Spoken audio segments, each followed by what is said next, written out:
Hi, folks, and welcome to the last voyage of the whale's Whiskers. Hopefully, not the last voyage of some of our crew members today, as we get started with our game. If this is your first time to the channel, we do run at 100% for charity. If you'd like to help support the same charity that we do, down below you can click on the link to Satchel's Last Resort. If you follow me out on social media, you'll know that's where Lunar came from, my awesome pup. They do take in animals who, on their last chance, usually right before other shelters are... We're not going to go there. Anyway, so they're a great organization. They're wonderful. They take care of animals, and they always need more support. So please, if you'd like to donate, click down there. They are a 501c, so you can get receipts. You can write it off on your taxes since it's that time of year and all that good stuff. And without further ado, let's go around the table and meet our players and who they're playing. Let's start off with Kuma. Hi, hello, yes, I'm Kuma the Bronze, and I play Kato, our life cleric, Brass Dragonborn. Next up, we have Bird. Folks, I'm Bird. I'm playing Baldir the Wanderer, our Loxodon Storm Sorcerer. Next up, we have Meta. Hi everyone, I'm Metazoa. I'm going to be playing as Queda. She is a Dwarven Eldritch Knight fighter with just like a sprig of Echo Knight. Next up, we have Grant. Good evening, everyone. I'm Grant, and I play Halron, our Drow Circle of Stars druid. Next up is Ace. Hi, I'm Ace, and I play Duron, a warlock of... What am I a warlock of now? I don't remember. Fathoms-ish. And last but not least, we have Soul. Hello everybody, I am Soul. I am playing Otrek, our lizard folk battlesmith artificer. And I am your Dungeon Master for our game this evening, Tall Squall. And yeah, I'll be playing the people trying to kill the crew. Without any further ado, let's hop in to our story and catch you up with what happened last time. So, after continuing their adventure on, after their encounters with the Platinum Dragon and her spectral knight protector,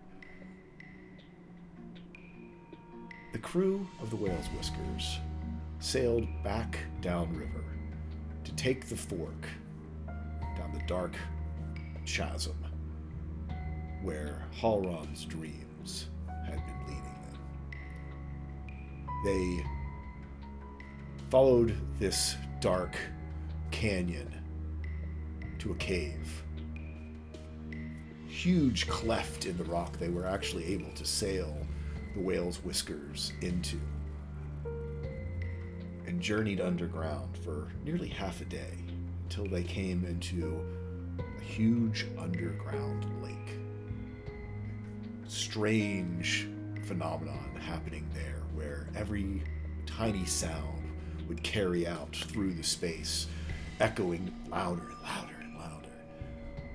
The ship not necessarily dragging bottom, but having some sort of force always keep bringing it to a stop, even though they would push it with their magic through this huge space filled with columns of stone. With some quick thinking and investigation, they discovered a gargantuan black ooze who was living underneath of the waters there, feeding on anything that the current brought its way. Quite intelligent and sentient. As smart as Duron. And with some really great animal handling checks and persuasion checks, Kato saved the day as he convinced this ooze to let them pass for the low price of him spreading the magnificence of this creature, but also promising not to give any other travelers hints on how to not become its dinner, so to speak. They continue down river, following the current, and came to another sort of wider part in this cave system, not as large as the cavern in the lake, more of sort of an eddy and just sort of a widening of the flow. Ahead of them, they saw that the ceiling dropped much lower, to the point at which Queda would need to enact her plan to take down the masts and basically turn the Whale's Whiskers into a river barge, stowing the masts on the deck which was usually very clear and clean, now somewhat obstructed, not more just pathways through masts and rigging that have now been stored on the top deck, tied down and lashed to the deck, but not the normal sort of clean decks that one would find on a sailing ship, as these masts and rigging of the four sails of the Whale's Whiskers have had to been stored there. While this was happening, several of the crew detected movement on the shores around them, but decided not to investigate. It was better to leave well enough alone. They finished the modification to the ship, moved on, and in relative darkness, the only light coming from this strangely comforting and familiar glow that seems to double our drow friend's Halron's dark vision's range. Fairly uneventful time fell to the crew, and many decided to grab some rest. During this time, Cato, in his cabin, heard a small squeak. Being overly cautious, his eyes snapped open, but only soon enough to capture a drow woman, a dark elf, the only other dark elf other than Halron that Cato has ever seen, leaning over his bed with a knife to his throat, saying, "Scream, and you die." And that is where we'll pick up our story. Cato, in this first sort of snap of hyper-awareness and awakeness, you process as a doctor this drow female in front of you, presumably feminine figure in front of you.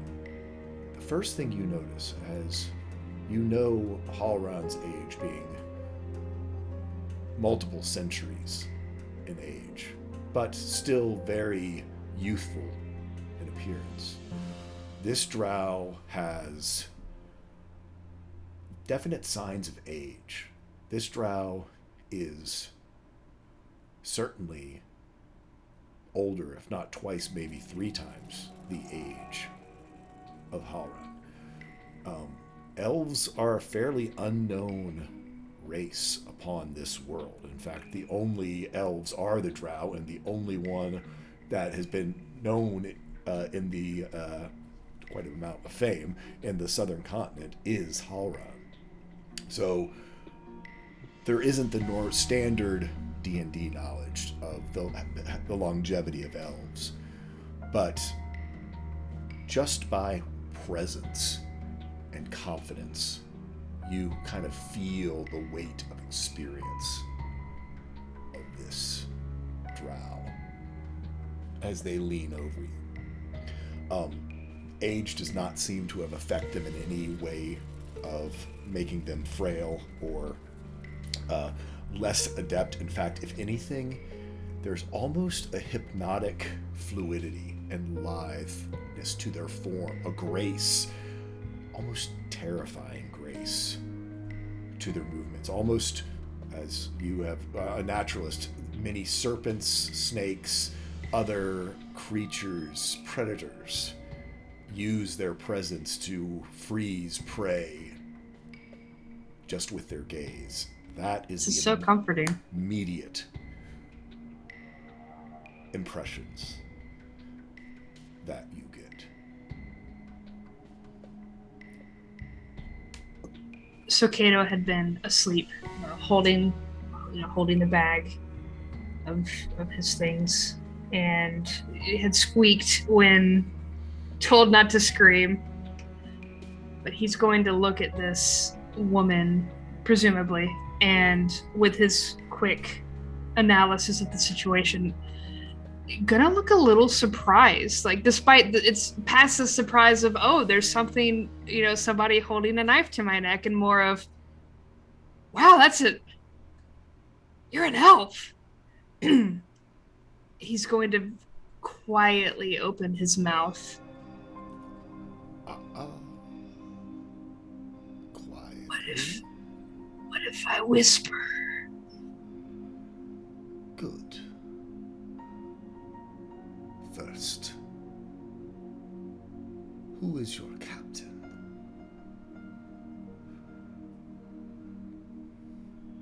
The knife, as you pause, presses a little harder. You're an elf.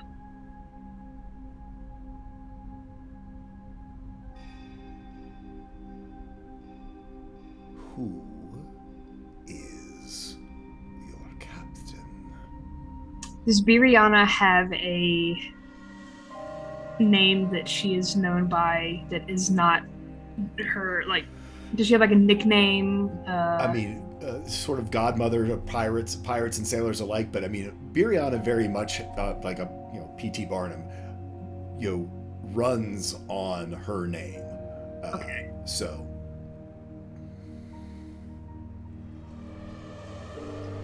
The godmother of the pirates. Anyone worth salt would know who that is.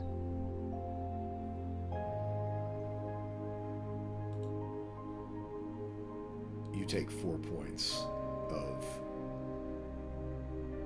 piercing damage as this dagger pushes just a little bit into your neck.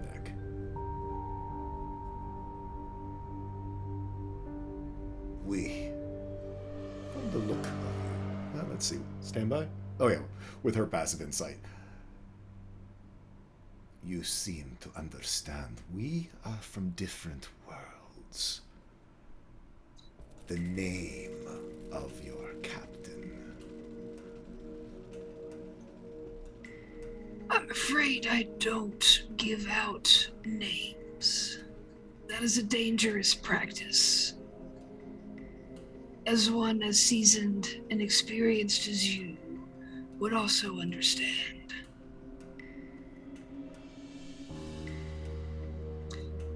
I thought you would have been more interested in our elf.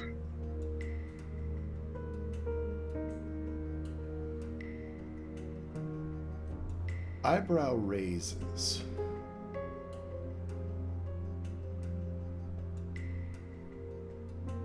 But you see sort of a resolve.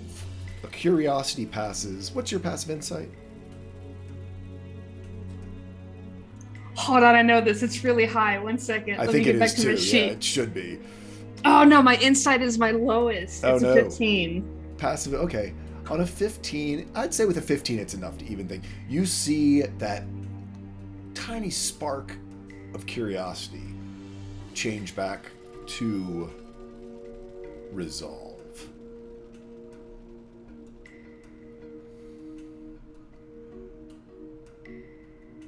If you are unable to give me the information that I want, I'm sure I can find someone else on your crew who will. And you will not be found. There's that twinge of fear as Kato is not brave, It's a very scary thing to say, and eventually he'll clear his throat.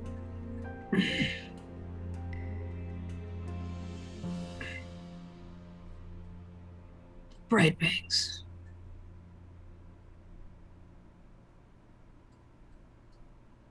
Good.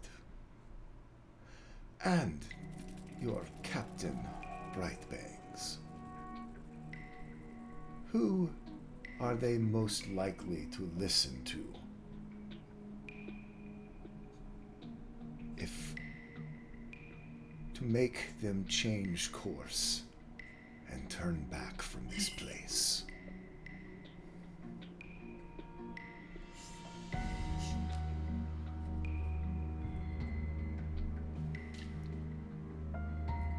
Kato has to think for a second.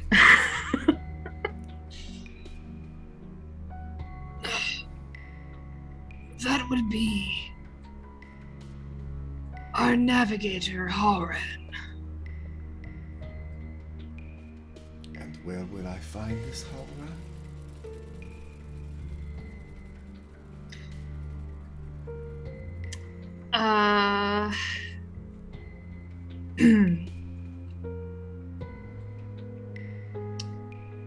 Typically, the crow's nest.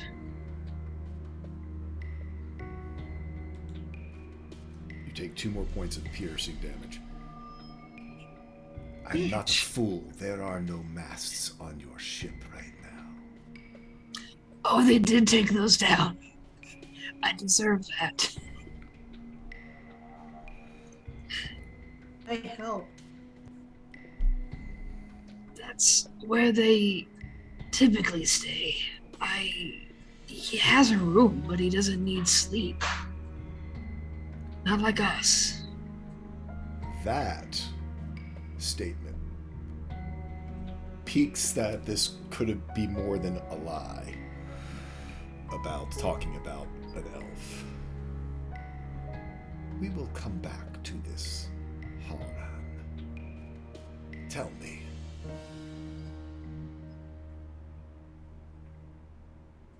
Who is the most dangerous member of your crew?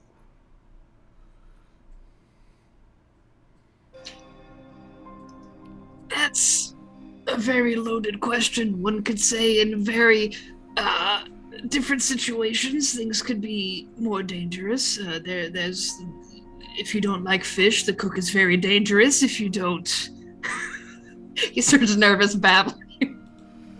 You take another 4 points of piercing damage. Cool.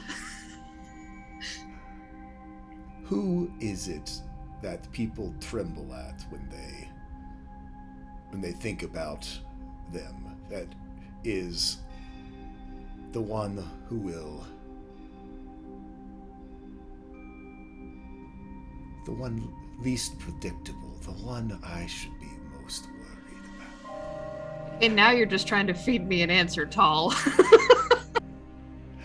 Hey, I know who I think it is. I'll be honest, there's a bunch of wild cards on this crew. Yeah, I no, feel it's- really I targeted will tell right you. now. I I'm will just tell saying, you. I feel real targeted. I would tell you because I have at least 2 people in mind, and it is certainly there's a third dark horse in that running. Yeah, see no, what I I said know there, it. dark horse. I know exactly who your 3 are, and I'm trying to narrow it down from the top 2. Not that I've prepared for any of those 3, but I mean we can make anyone work. Oh yeah, no, it's fine. This is great. My vote's on the cook still. Right? You could also lie. One could say I'm the most unpredictable. No, Kato will kind of nervously titter for a moment. It's clear he's thinking. You really did ask the worst person for this. I'm going to be completely honest.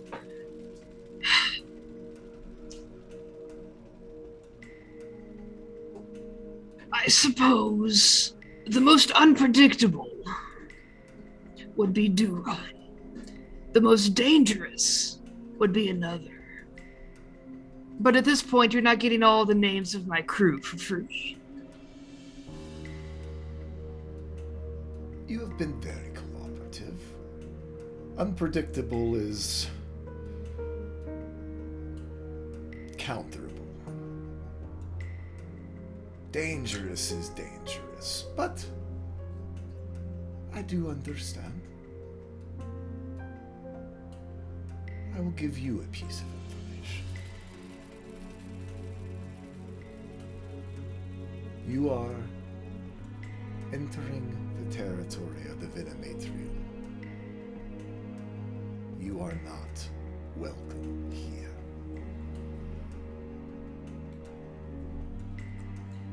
Your How do you- ship is not welcome here.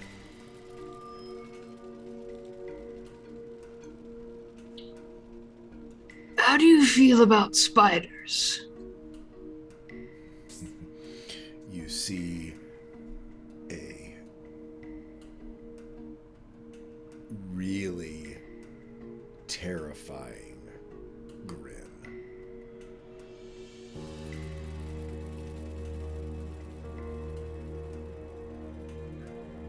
You are of the light. This ship is of the light. But you now have entered the darkness, and you will be consumed by her.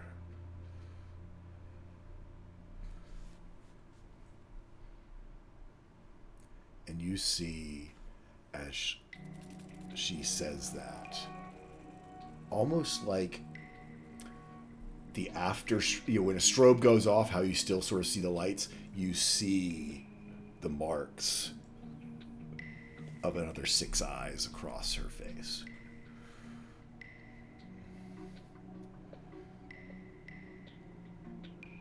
Deep red.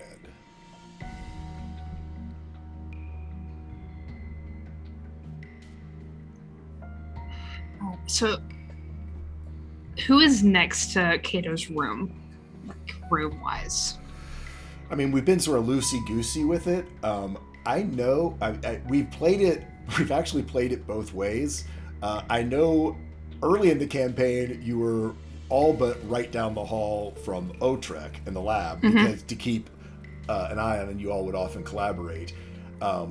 I know, however, at one point though, and I think it was just a mistake where we put Otrek's lab all the way at the front of the ship. But I think your rooms and Otrek's lab are sort of here at the back of the ship, all but maybe, again, because you often have to go play med tech. Yeah, exactly. While after that, it's true. No, absolutely. After that, Kato's tail starts thumping on the floor. Like a nervous tick. Okay. Almost Morse-like. Roll me a deception check, and I'll give you the choice. Would you like her to roll or to use her passive? I don't know what's better. Can I see my roll and then make that decision? Nope. Okay, let's use her. Yeah, let's use your charisma. Oh, what would she be rolling? Wisdom. Insight against a deception would be an insight, which would be wisdom. Wisdom. Okay, let's roll. Okay.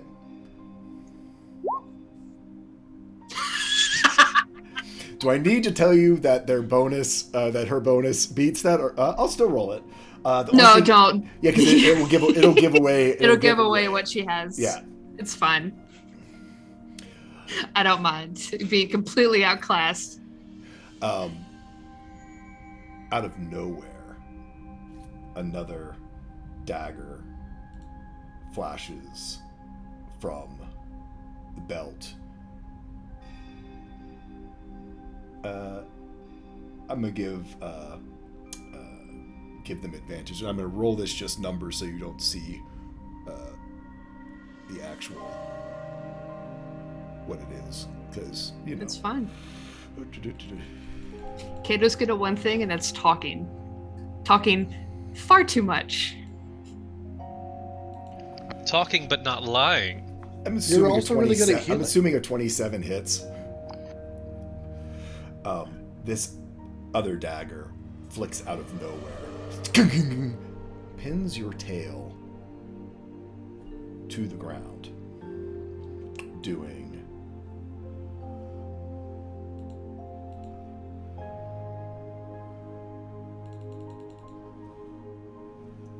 That's rude. plus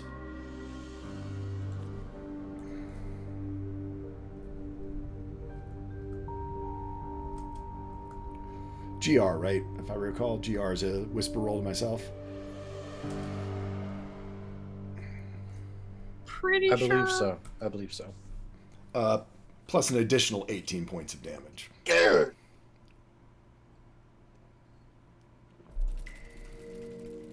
Does Kato still have a tail? It's Yeah, did just pinned. just pinned? Yeah, no, there's no way in hell that Kato is not taking that hit and not yelping out. Okay.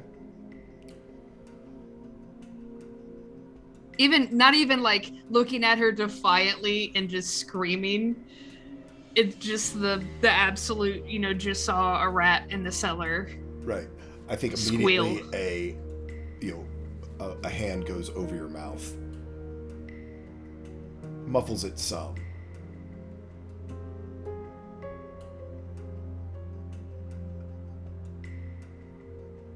We are done here.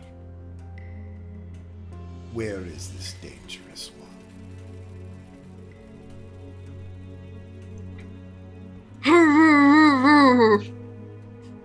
Pulls her hand off just a little.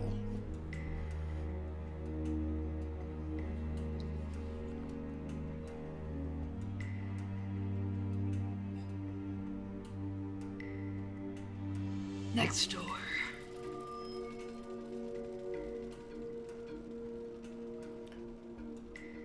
She looks at you, begins to that same sort of almost hypnotic stare.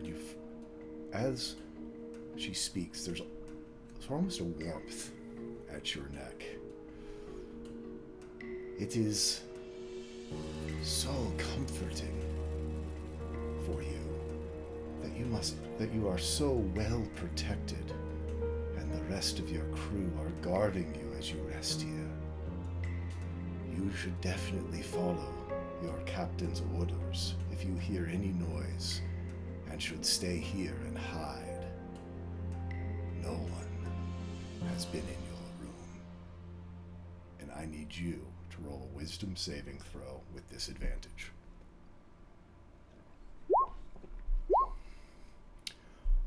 On a 12, as the Modify Memory spell takes hold, Does he still have my necklace? Yes. I don't know how long that lasts. Until I get it back from you. okay? So, I don't know if it'll help, but you can roll a d4. Unfortunately, Dice telling the story. Yeah. Kato, you are something, woke you up. It's weird.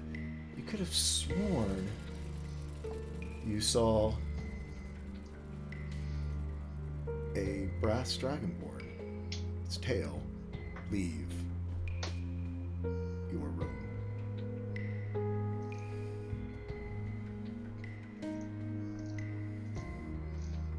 No, doll!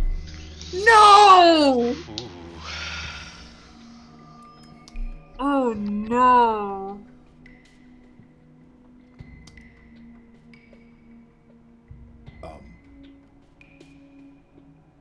They walk. Kato, not Kato, walks down the hallway. The anti Anti-Kato walks down the hallway. And I know they would have no idea. They go to inspect. Actually, I will. With their training, they would inspect, but I will tell you, I will do it at disadvantage. They are going to inspect for traps just because it's such. It's what all people of this class do. The glyph is on the other side. Is the problem. Well, then even more so. They could get the roll though for sure. So yeah, I think it's seeing if it's locked, seeing if it's trapped.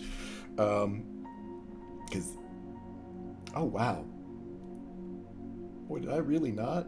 Can I do? Because it's with proficiency, so I need to do. Because they do have thieves' tools proficiency. Boy, can you click on that?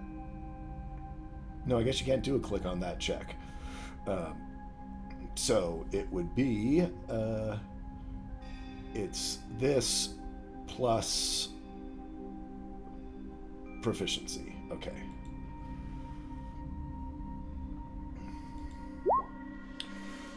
So it would be a 14, as they are an expert in this. I'm assuming with it on the other side of the door. Nothing to be found. I don't know. Honestly, that's one of those weird ones. Yeah, if it's on the other if it's a glyph on the other side of the door, this is them inspecting the lock for traps or it being locked. Yeah. The problem is once they cross that threshold. Yep. So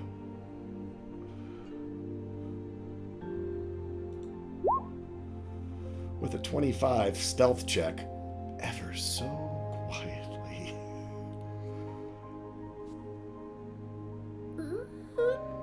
Push open the door. You tell me what happens. So that's a little bit of an interesting one. The spell that I've selected to go into my glyph of warding is a rather unique one, and it has some interesting things. But considering I'm asleep, it may be a little bit difficult. So the spell we can play it. Sell me the story. So the spell I've got slotted into Glyph of Warding is a spell called Vortex Warp. It is an instantaneous spell that fires off on the target of the glyph, and it allows me to select a location within 90 feet of me that I can see where they end up. It is a short-range forced teleport. Okay. Now the problems I see here, I can see. If I'm asleep, does the spell even work? I'm going to say because of the intent of the spell. I am fine with this spell because Otrek's an artificer would have basically, I'll call it an alarm kicker on it, so that you would get awakened by someone triggering. That it would be the equivalent of an alarm spell. I'm 100% okay with that because that's your intent, is that no one comes in, whether you're there, somewhere else, awake, asleep, that you know when it's gone off. So yeah. I believe that would be something Otrek absolutely would do in his paranoia. Sure. So the glyph gets triggered. I'm curled up in a hammock. I'm just going to look out the porthole, 90 feet off the boat. Okay. Get thee out of my ship! They have to make a con save. Ooh, con save. Okay. Yeah. I'll link it in chat. Give me just a second. That's fine. Let me just do a con save. A yeet for distance and a Kobe for accuracy. It's just yeet. This is all yeet. Okay. Oh. That's a 15 con save. That will not pass. Okay. Because it's 8 plus... Oh, wait. Actually, hold on. Some bitch. Hold up. Nope. Just under. 16 is 16, my, okay. 16 is my DC. Okay. I was panicked for a second, then I realized my proficiency bonus was a 4, and I had a little bit more. Ooh, okay. Okay. So, yeah. They're going to be 90 feet out into the water. They can't be anywhere above water. They can't be anywhere underwater. They can't be in a place they can be squeezed. It has to be visible and clean. This is why it doesn't go into like a cage or something, because Gotcha. It doesn't fit. But they're just 90 feet out. Do you look? Oh yeah.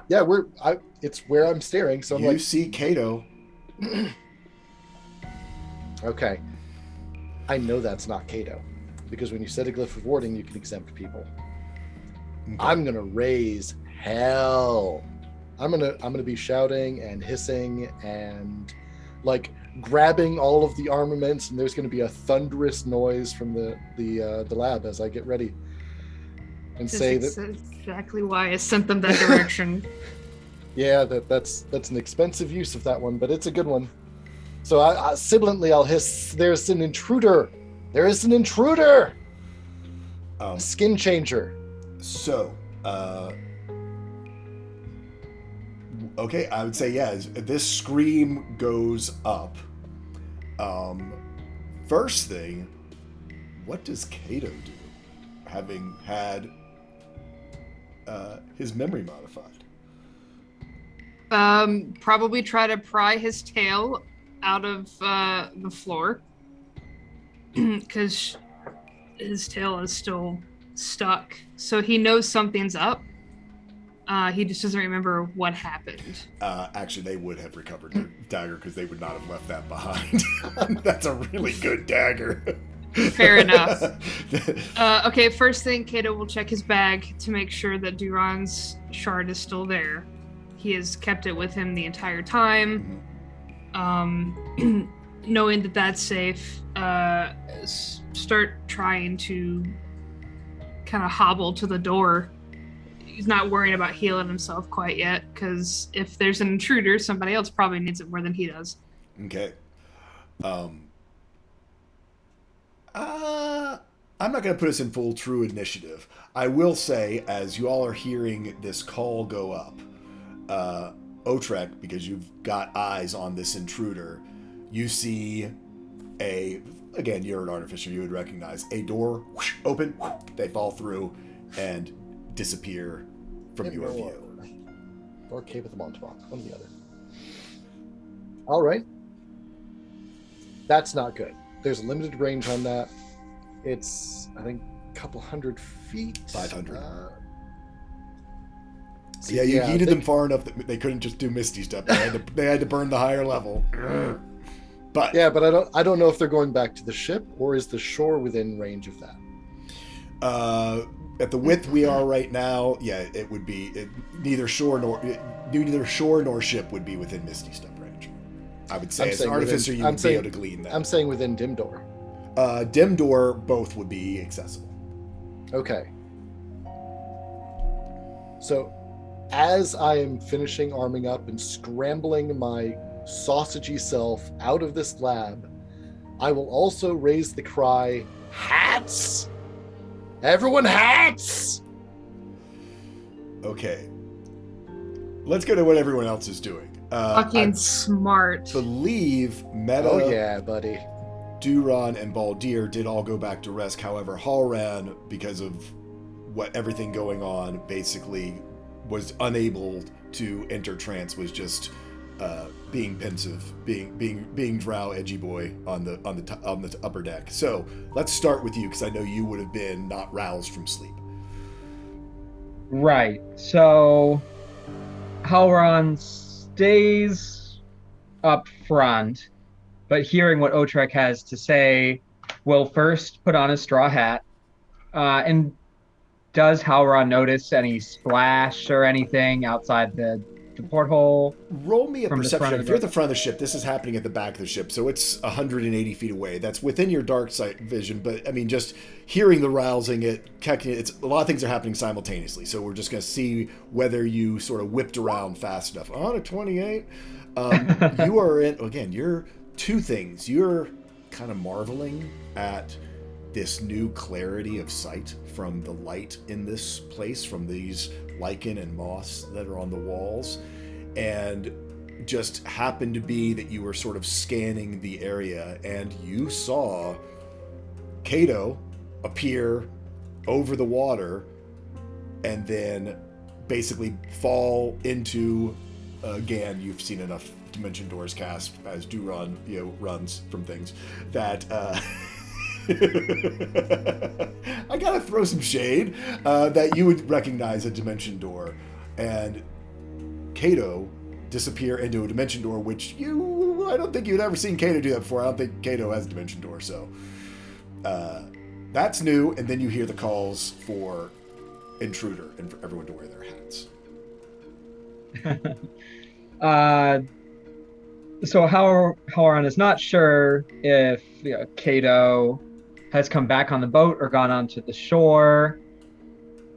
And so what I'm going to do is pull out, I've got probably more than 50 feet of rope, but pull out some rope, right? And tie it around the front of the boat and then cast Levitate so I can keep up as we move forward, but get a better vantage point to try to look at the shore on both sides, mostly, behind us as we continue to move forward. Okay. And just look for, Kato. Gotcha. We'll just go in order around here. Baldir. Yeah, Baldir definitely was resting, but the commotion and everything has stirred him, and hearing the call for hats, he will pull the bowler on his nightstand and place it firmly on his head.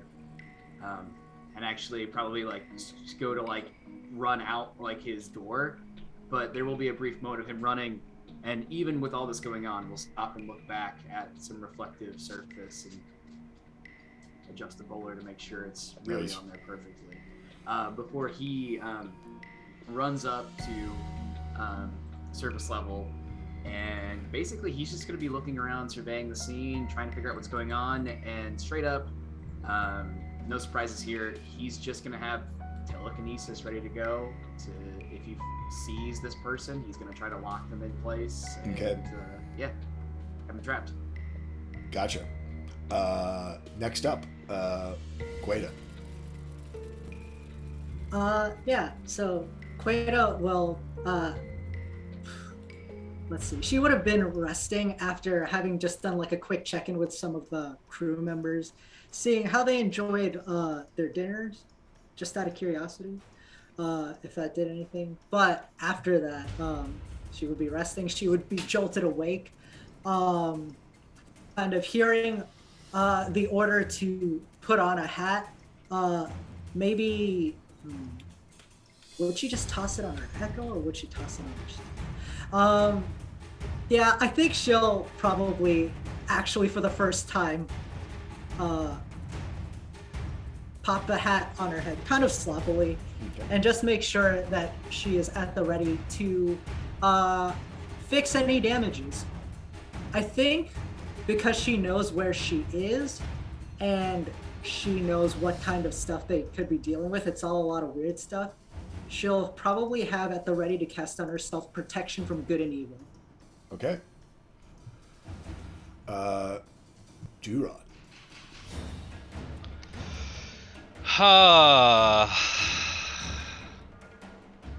Duron is going to rush over to Kato, because Kato has my shard.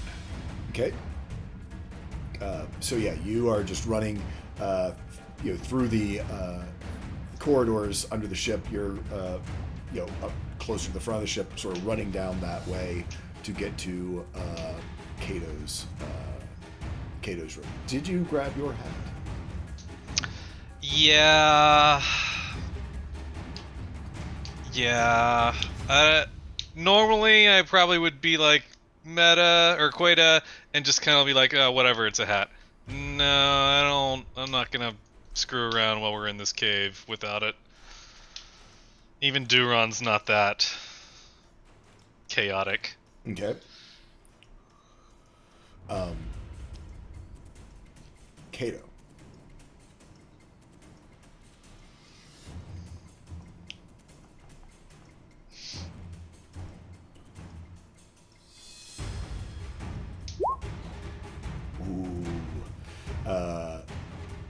What you got? Fuck me up, fam. I assume a 13 missed.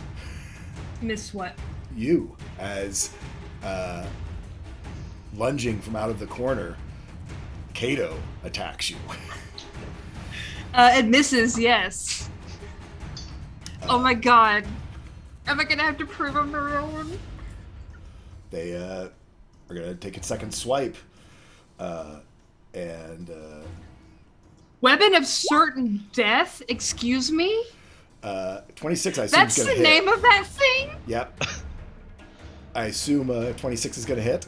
26 will hit me, yes. You take 7 piercing plus another 18 sneak attack damage. Jesus. And I need you to make a Constitution saving throw. 18. An 18. There seems to be no effect. But you are squaring off against yourself. And now, we're going to roll some initiative. Tell you what, let me put you all on a different screen. I do not have a... I wasn't expecting this to go exactly this way. I'm going to take you all to the Volcuron, just so that you can click on your tokens as you do initiative. Sorry. No worries. Oh. I have a high initiative score now, guys.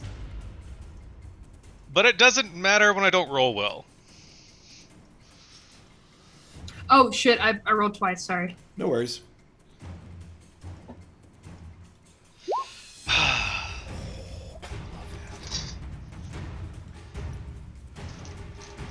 Mine didn't come across. Do you want me to roll it again, or you want to put it in?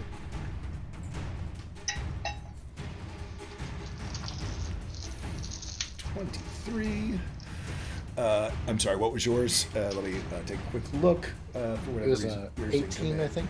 An 18. I can just add it in. Right. I don't know why yours aren't coming in. It must be that I've got something. It could be something on my end, honestly. It's if the names aren't exactly the same, it will that will do it sometimes. Because I had where I didn't have Baldier's name in there correctly, and so it wasn't working for Baldier either. I don't know. So that can be a thing. And Kato's was actually 2. And okay, let's go into descending order.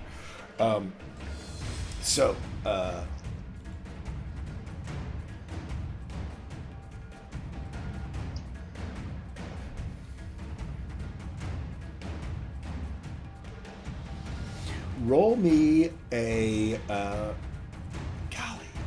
We're just gonna do a roll off. Whether or not that 23, since they're top of the initiative, whether that was them already doing it or whether that was a surprise round. Seeing as I know you as a player were surprised, I'm kind of thinking it was a surprise round. Yeah, no, absolutely. It's a Okay, surprise they're gonna round. take their 2 more attacks. Yeah, I mean, go for it. That's how the game goes. As a head Damn, how do I keep missing on my really good dagger? Dagger of uncertain death. Oh, yeah, apparently. As a heads up, in Twitter we do not have like anything going on with the combat screen. Is that? Oh, yeah, no, and that's Okay, cool. It's I actually, you know, I can do this. Now that we've got the initiative in there, we don't need the Volcaron map anymore, and then I can do out there and I can do battle map just so they can see the rolls. Yeah, this is Theater of the Mind. Actually, we're just gonna do. Because we took this plan and ran south with it. Hey, you know, I was ready for anything. They don't pay us to be players for nothing. Kind Y'all are getting paid? of. No. Wait, are we still on the turn order? Because from where I'm sitting, we all got like wiped off of it just now. Oops. No, I'm seeing. You should have. You don't see. I just see Drow and Otrek, so. That's weird because I'm still seeing everybody. Well, let me see if I put you back. 1v1. Might be because we're not on the map. Might be if I put you There we back go. there, Yeah. y'all. Okay, Yeah. then we'll do that, and I'll just turn off this other thing. Dirt. Okay, there, that works. Okay, so their really good dagger didn't hit again. How about their other dagger? Does 19 hit? I know you got armor class for days. I think it does because I don't have the ring.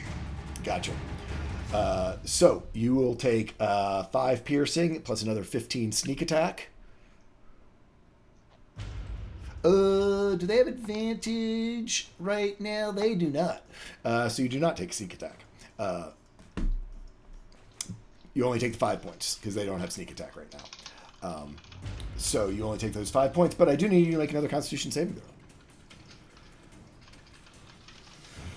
On a 6, you are looking at Kato attacking yourself.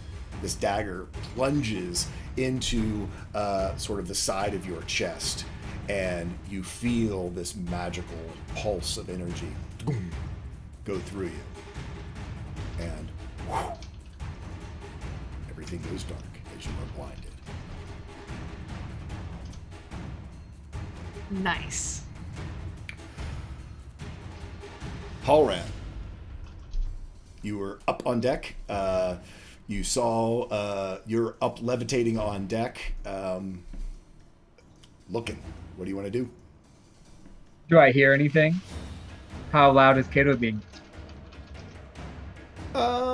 Yeah, Kato has, I'm gonna probably make an executive decision here and say that, Kato has 17 hit points left. Kato is not quiet right now. I mean, I would say Kato has spent an entire campaign squealing at minor injuries, so I would say that is absolutely in character, and there's no way this trial is going to be able to stop that from happening. So this is real terror. Yeah, this is real terror. So I would say that absolutely you hear, I know with your passive perception, which I believe is 18 or 16, 18. You absolutely hear Kato screaming in terror from their room. I will descend. I guess I'll keep concentrating on levitation for the time being and rush to Kato's room. From the bow, I imagine that might be my whole turn. Yeah, it's probably your whole turn. In fact, it's probably your whole turn plus your movement next time before you get there. You won't have to use your entire turn next time, but from where you are, it's the ship's 180 feet long, so that's very reasonable. Yeah. So I think it's your dash this time, and then it would need to be your movement next time to burst into Kato's cabin. However, Otrek is right across the hallway. This is gonna be bad. I don't even want to think about the craziness that's about to be unleashed on my poor drow assassin. Kato's at 17 hit points. Kato's gotten bitch slapped this entire session. And then the sneak attack damage is chunks.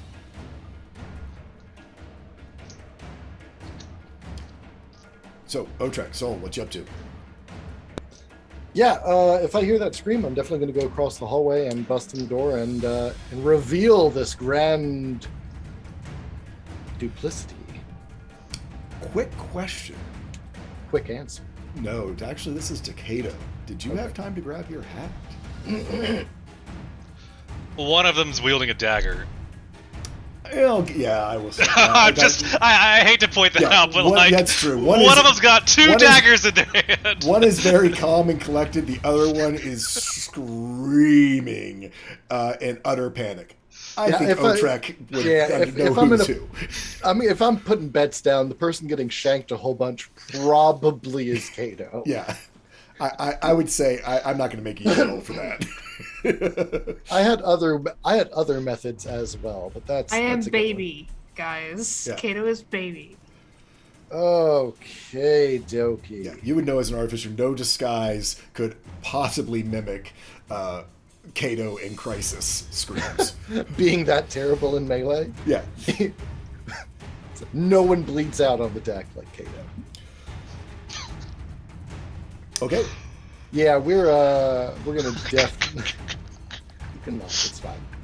We're gonna shoot the imposter with yon pistol. Okay. Because I can tell that Kato is bleeding out pretty good. Let's see. Yeah, we're just gonna go with the shooty shoots. If it would please stop selecting everything. Thank you. How's that looking? 25 hits. Brad?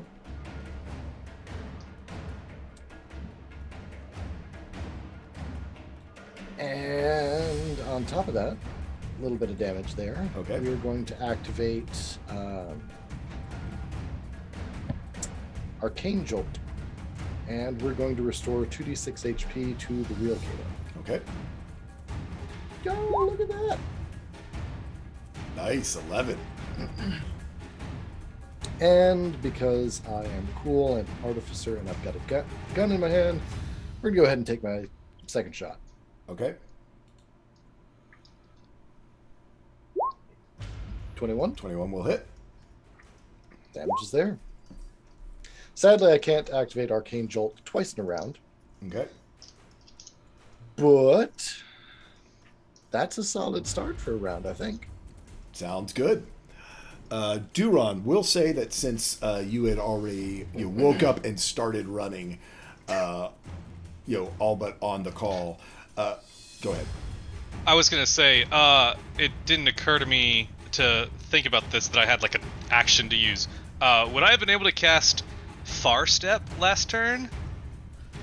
Knowing how interested you are in the safety of your the only other thing I would have done was Dimension Door, but Far Step would at least your sphere. I would say that I would say that not so much for Kato, and whether Kato was in trouble, you would have been heading towards the sphere regardless at as fast as Durongan. That is absolutely in character. I would allow it. All right. So I'd say you're one movement amount away from Kato's, because Far Step is 60 feet. 60 feet, yeah. Right. So last time you would have been able to move 90 feet last time, which, well... 120 feet, because I could have still dashed. It's a bonus action to cast Far Step. Oh, I thought it was an action. So yes, you absolutely would be bursting in the door. Yeah. Great.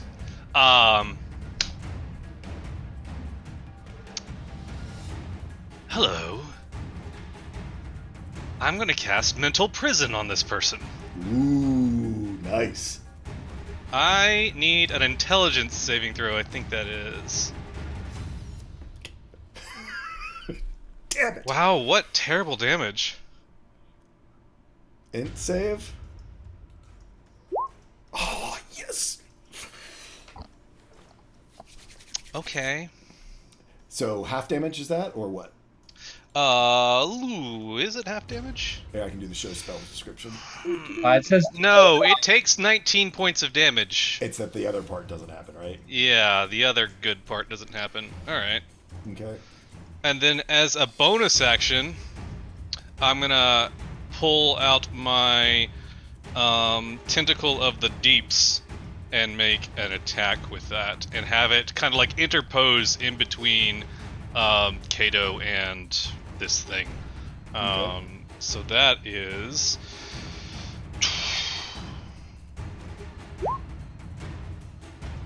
24. To hit, yep, that'll hit. Yeah. 9 points of cold damage. Okay. That's all I got. Cool. Queta, what's up with you? Actually, nope. Go ahead. Okay.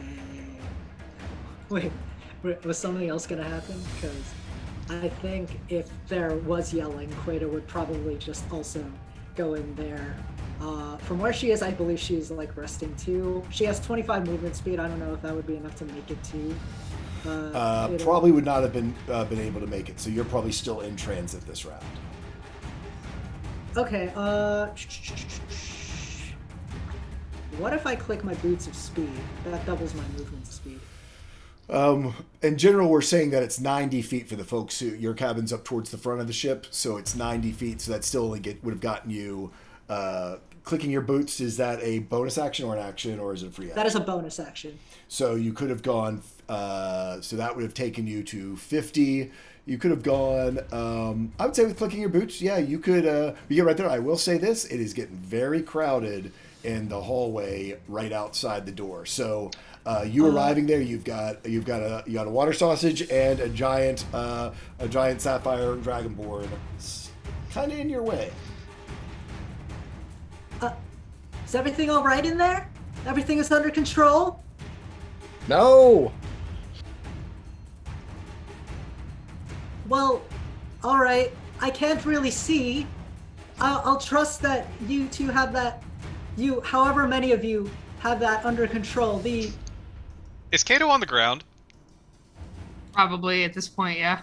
Would Duron have been able to like move into like over top of him and kind of like protect him? I'm saying that's pushing it with us. All right, fair enough. Movement things. I'd say at this point, next you can certainly do it next round. Queta's gonna wait outside, I think, but she will probably make sure she has her net in her hands. Got it. And that'll be her turn. At the end of your action, they are going to take a legendary action. You see them grab a symbol around their neck. And you watch as some of their wounds begin to close. Oh, we got more of those where they came from. That's fine. Okay. Baldir, you are up. Yeah, I think the only thing I can really do, because Baldir just kind of ran as fast as his large frame would take him to the deck of the ship, and now immediately is expecting to go back down, not to the deck of the ship. Right. So I think he's huffing and puffing, and he's just like, oh, whatever. And he will dimension door. You tell me, like, what his perception can give him in terms of... I mean, you all know the ship like the back of your hand. You could drop yourself right into Kato's cabin, deep in the cabin, so you're not like in the hallway or in the door. So I would say you... Perfect. And that's probably all he's going to be able to do, right? Because that's an action, yeah. Just get there and see what's going on. And then just point at one of the Katos and yell, "No hats! No hats!" Got it. Kato. I am looking through all of my prepped spells and realizing I have nothing to get this blindness off of me. So I'm trying to go through my spells and be like, I don't have to see for this. I don't have to see for this. I will... Is there anybody within 5 feet of me, you think? At this point, since we have done... Otrek would not be, because otherwise have been shots at disadvantage. So with pistol, unless I forget to glance, if you've got a feat that takes that away. But I'm going to say you shot from range. Duron, I don't think, you tell me, would you have advanced into melee? Probably not. I mean, questionable whether I would do that or not. Depends on how hurt Kato is. Well, I'd say just inside. Yeah, so I don't think Just you've to be got safe. anyone 5 feet from you other than this dark elf. I need to see for that one. I really have... I'm stuck. Okay, I'll pass this turn. I'll just do a bonus action of bless. Actually, I can bless, I think. No, I can't. I can use guidance, but no one's within touch. JK LOL. Shit, hold on. I had something. Let me find it again. I'm sorry.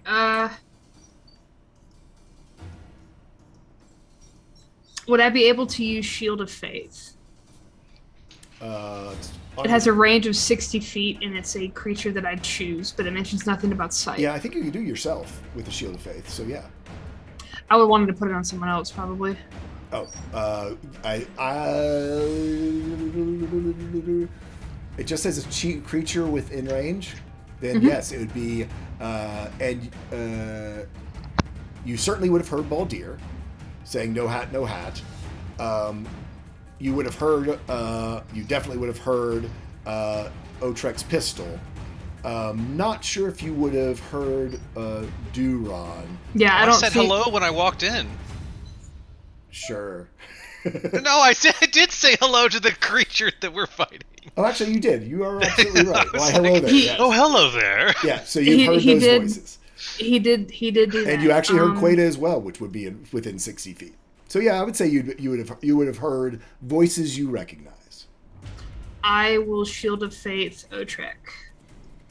Okay. So plus 2 to AC until I do another concentration spell. Okay. And that's me, because I can't do anything. Okay. Ooh, I gotta decide what I want to do.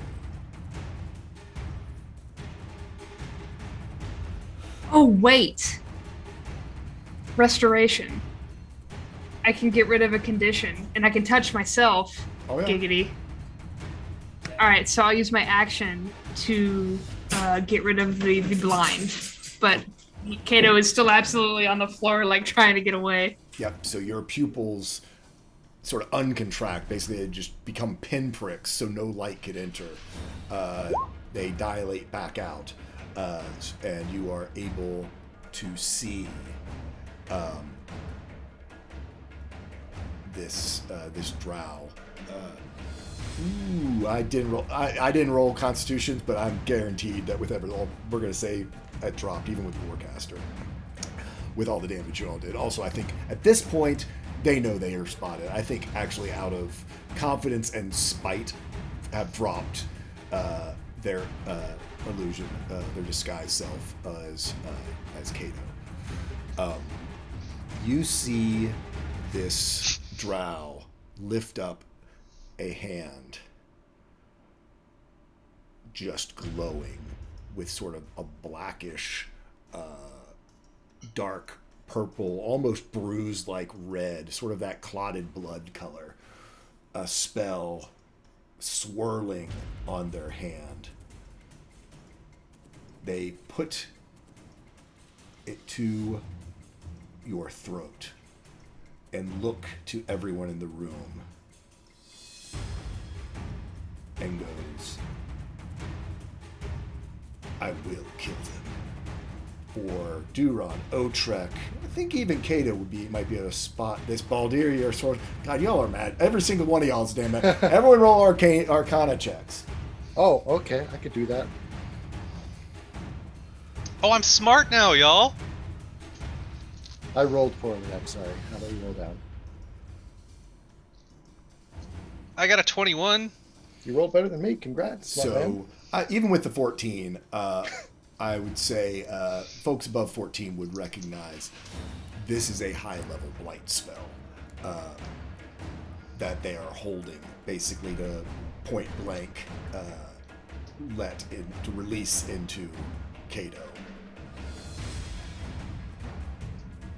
And just looks into the room.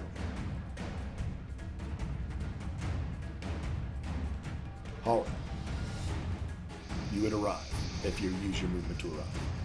Yeah, absolutely. Just in time to see the first drow that I've seen in 100 or so years threatening Kato. Great. Upon arriving, Halron will, I guess, even have to shoulder his way through people to see in the door. I'll allow you to do that. Thank you. And then freeze for a moment from the surprise, but would step forward a little farther and say, there's no need for this.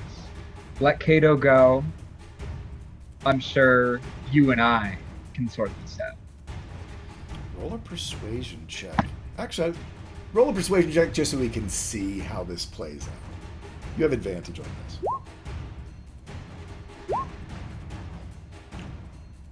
Even before you speak, as you step closer, the spell fizzles from their hand because, again, with your perception, how shaken they are at seeing you. Roll me a perception check as well.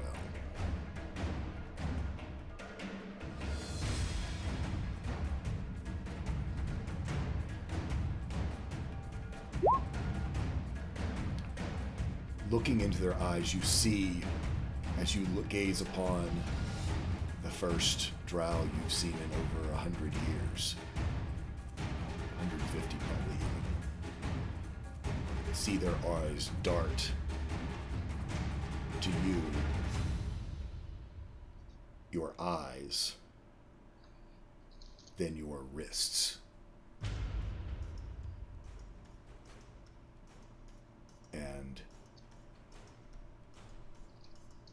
you see sort of their lips move, but you don't understand what they say.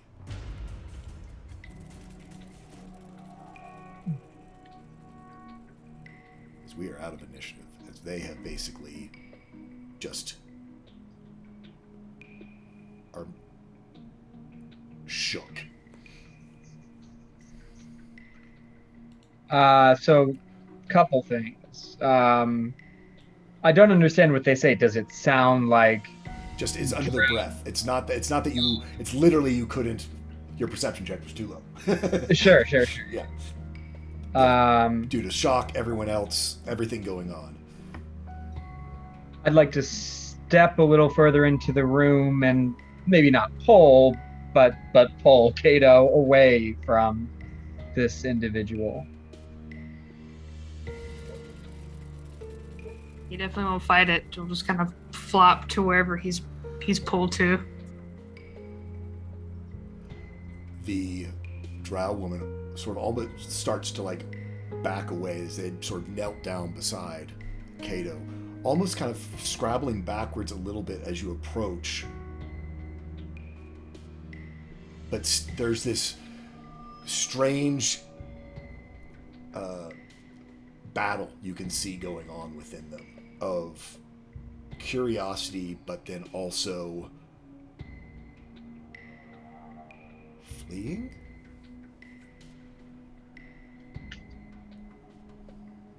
I'll simply spread my hands wide. Yeah, no somatic movements, no components, no weapons, and say, "Who are you?" In drow, just to be clear. That is, they look at you. That is not the question. Who are you? I'd be very interested to know who you are, actually, but whatever. Oh, wait, it's in drow. Never mind. Yeah. Yeah. Well, I always do, to know drow, you have to know both undercommon and you have to know under whatever, dark speech, whatever, and Sylvan. It's a weird mix. Other than, of course, unless you're drow.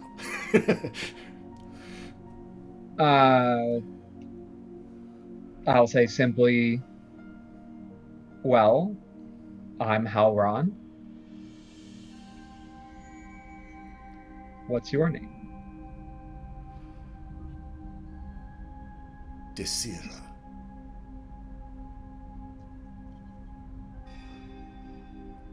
You bear the mark of the exalted, but you are not of the Venomatrium. She looks at your eyes.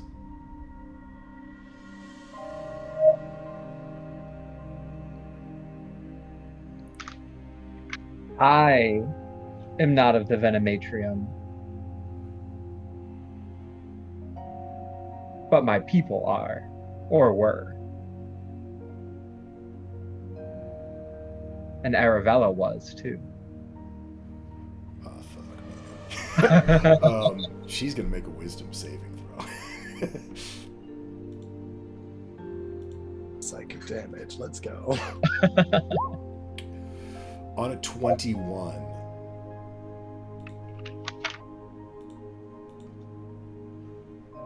She just holds it together, but you can tell it is a struggle. No, you are not. You might be like us, but you are not of the Venomatrium. Are you of the Blood Tribe in the City of Thorns?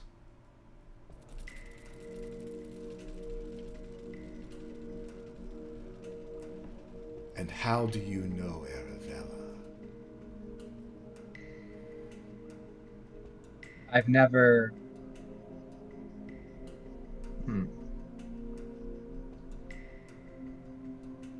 What happened to the Blood Tribe?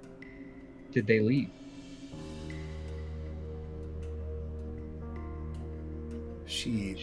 Roll me a persuasion check. And I'm not forgetting anything. I haven't heard that phrase before. No, you have not. I mean, you know that the translation of San Thangriel is the city of blood and thorn.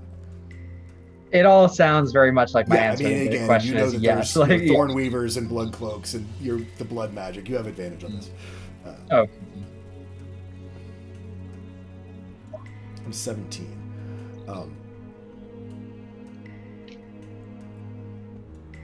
They are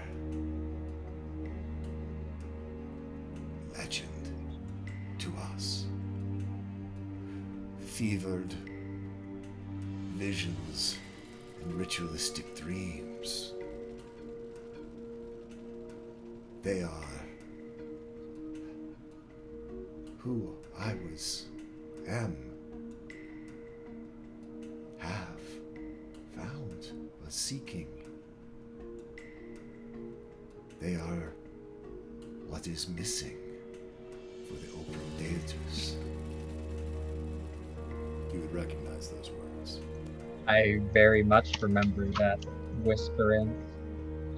So that's a question we'll circle back to, but initially, Halrana will say, missing no more. And I'll cast Thorn Whip, I think, technically, but really I just want the scars to move and heighten the effect for her. And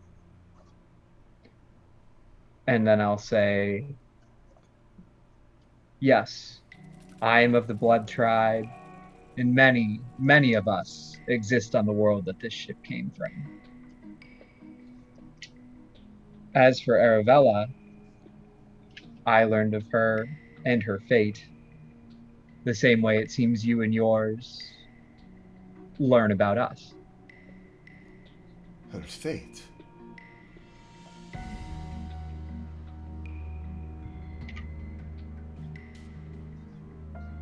When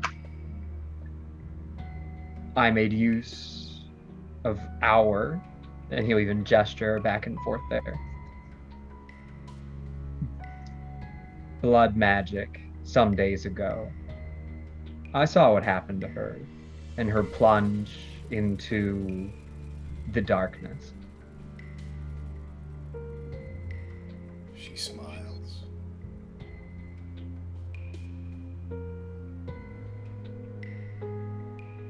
Arabella is here in our city. She fell into the sea, the great portal. All of us who live in the caves of the sacrificed fell after we were severed from the web. The Dark Weaver brought us here as her chosen to create the Oprum Deities. And you feel that religious fervor in her speech. And now the Dark Weaver has delivered you to me. To all of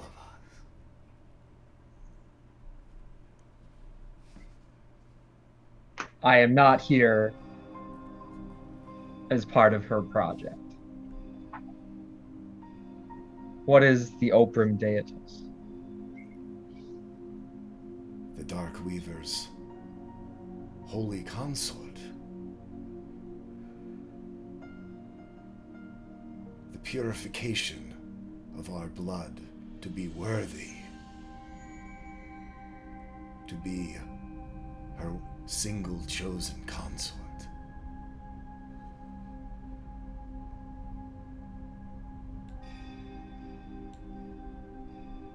that something that you want? We were chosen for this. It is our duty. It is our... We are the sacrifice, the chosen.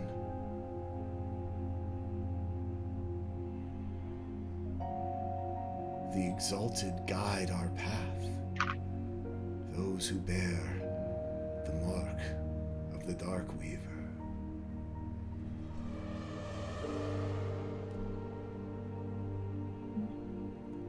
I can take you to Arabella.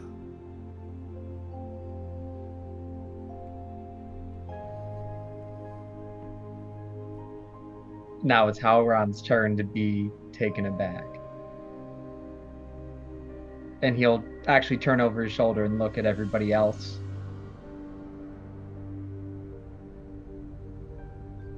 Before looking back at Desira. And he'll swallow and say, as much as I'd love to meet her, Balfram, and anyone else, as much as I've enjoyed meeting you despite so many things. And he looks, I guess, at the blood dripping from her daggers as he says that. And he continues. She and wipes says, them. I think you see the blood. She wipes them off and sheathes them. Sure. Puts But her I'm not hands here. up. I'm not here to participate in this project, to be part of some purified consort for the Weaver. No. We are here to turn back her influence and to keep it out of the Blood Tribe's new world. You see her recoil somewhat.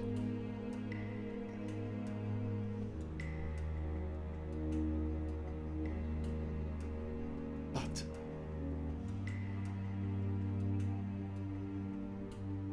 were you not chosen and delivered to this place as well? And you see her very keenly examining you with your, again, boy, it's your perception against her insight, man. We're just gonna use the scores that are on the sheets.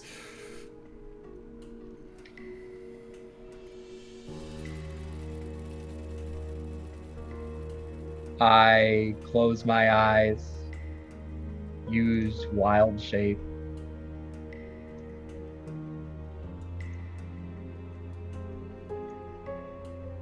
And when I open them again, it's the reptilian eyes that we had seen before. And the scars on Halron's arms will fade. And he'll look at Desira and say, I chose that form to honor an ancestor that I thought had died. I am not an exalted of the Dark Weaver, but I can tell you that there is a better way. You don't have to live in the caverns of sacrifice to become part of some great consort for this dark god. No. You can be free of all of them.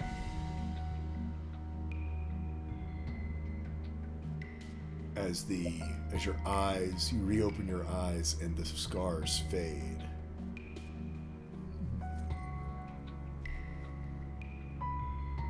I'm just gonna roll a thing. Okay.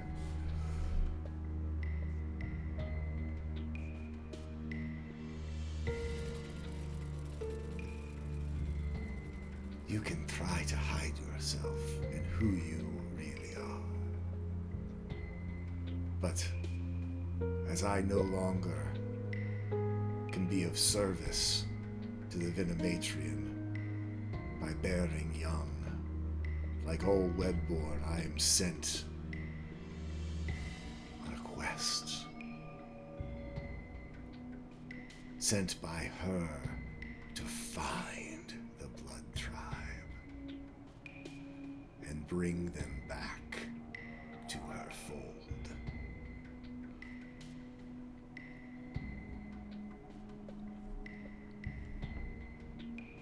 We will die to a man, woman, and child before that happens.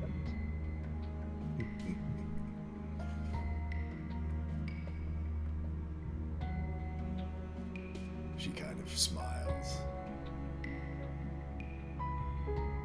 We will see.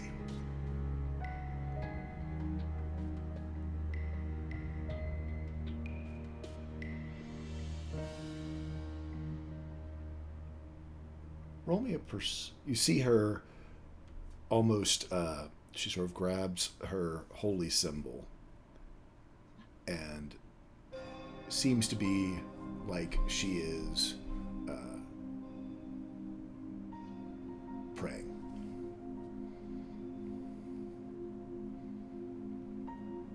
Praying in general, or praying to cast a spell?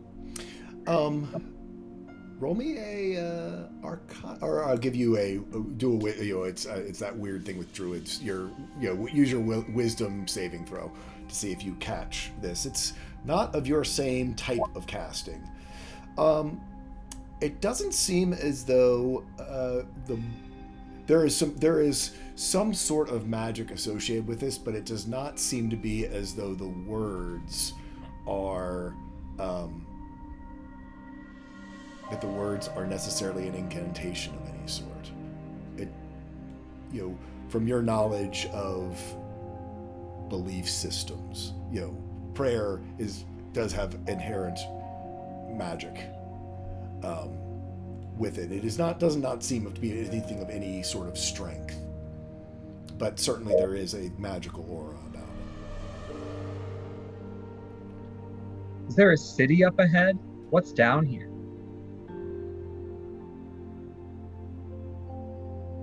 She looks back up to you. Well, if we are at odds, then I guess you'll just have to find out for yourself.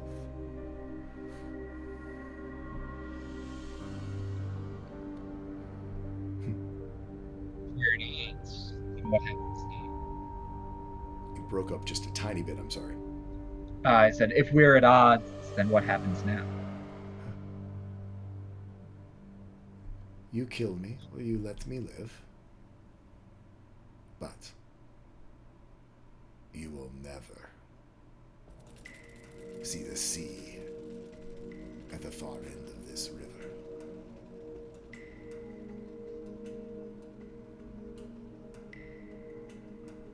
We have more friends down here than just our dark friend in the cavern above. I think he's our friend now. We'll see.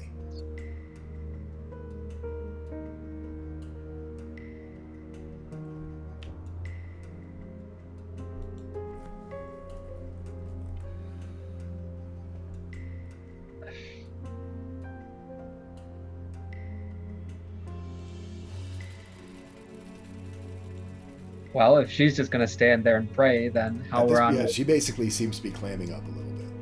Yeah. What are the rest of y'all doing as this all unfolds? Yeah, good question.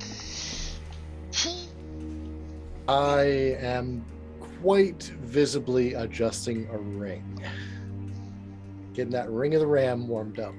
Okay. In case someone needs a little bit of sense knocked into them.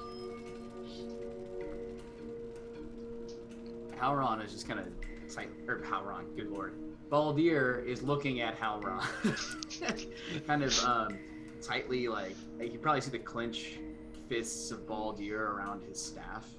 A little kind of going back and forth on this conversation, but more than anything, like looking directly at his friend, trying to follow his lead here. Like Baldir's in that ride or die mode of like, hey man, like whatever you decide, I'm supporting. So kind of like ready to act in some way if we need to, but also trying to dial it back in case cooler minds are going to prevail here.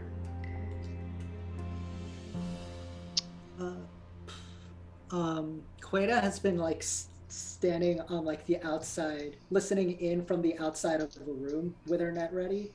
Can I make a stealth check to like kind of slink away and try to find Biriana? I would say, yeah, with the amount of things going on in the room, and I'm not sure if she would stop you or would feel she had the ability to stop you, but if you're wanting to do it also stealthily from your friends, you can certainly roll one. Yeah, no problem. I mean, you're able to basically just walk away. Cool. Yeah, so she's probably gonna like slink away really fast and try to find Bariana and catch her up to speed. I would say Biriana basically, I mean, again, the screams of Kato, sort of came into the hallway at the back of the ship, and you can sort of see the crew even gathering on the deck, sort of looking through the door down this sort of long, narrow corridor that leads back to Kato's room, and Biriana sort of is striding as captain forward and sort of meets you.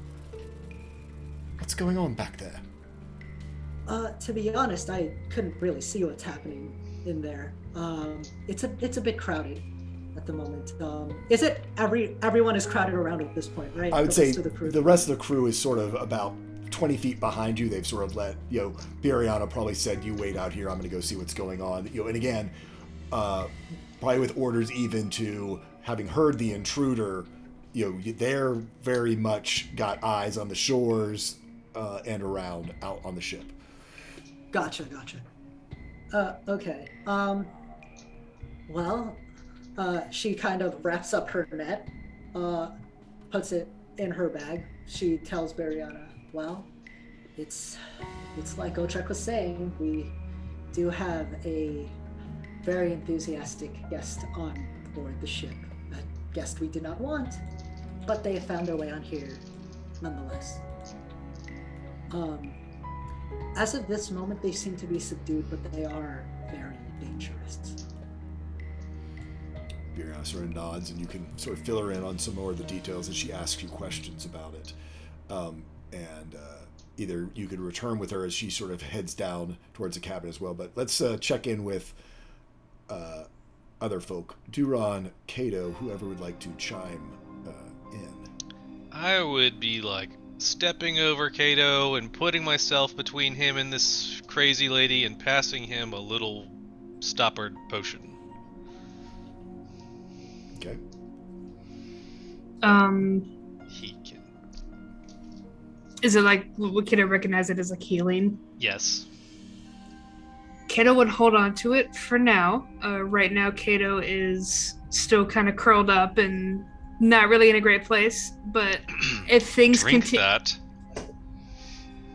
if things continue to not be combat, Kato will be able to heal himself, and Duran could keep his potion. I have 3 of them. Kato drinks it.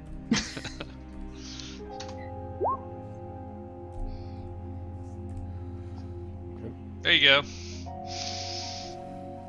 Thank you.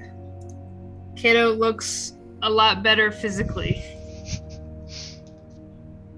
And then, yeah, like I said, just have in case this person wants to make like a dimension door exit or something, I'm kind of would like to keep a spell at the ready. Okay. Anything else for y'all? After sort of a long... let me check back with Halran. There's sort of a long silence, and that sort of tense, awkward moment. Do you break the silence, or do you wait? I'm not going to stand there for, 90 minutes, but yeah. I'll do my best to be the one to not talk first. Okay. Yeah, again, there's only 2 or 3 minutes. And she looks up to you.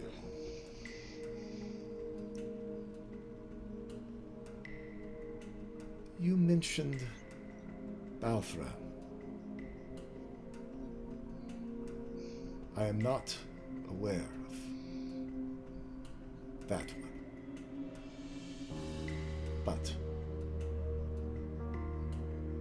Aravella's son is named Baltherin.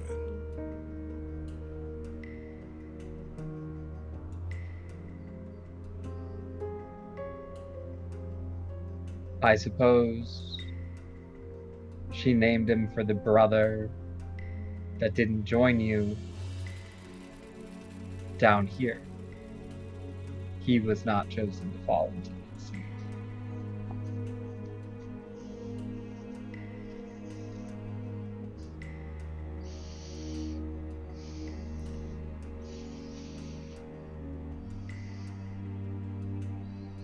She sizes you up again.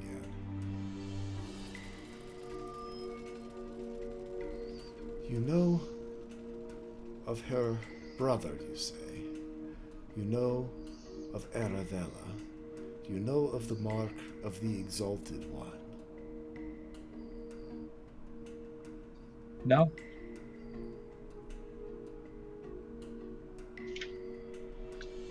The Blood Tribe did what it could to forget the horrors that we endured living under the Dark Weaver.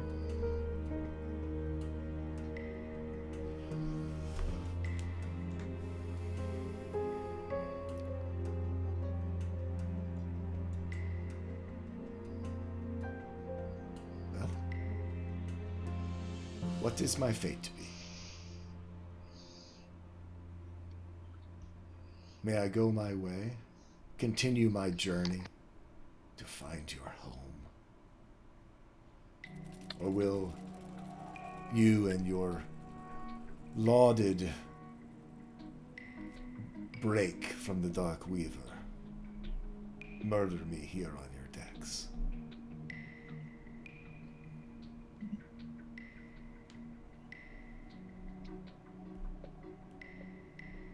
I don't know that murdering you here would see us break from the patterns of the Weaver. But you will not be allowed to travel to our world. So, for now, I suppose you sail with us. Although, you're going to have to pass those over here. And you'll gesture at her daggers, holy symbol, pouches, and various rogue accoutrements.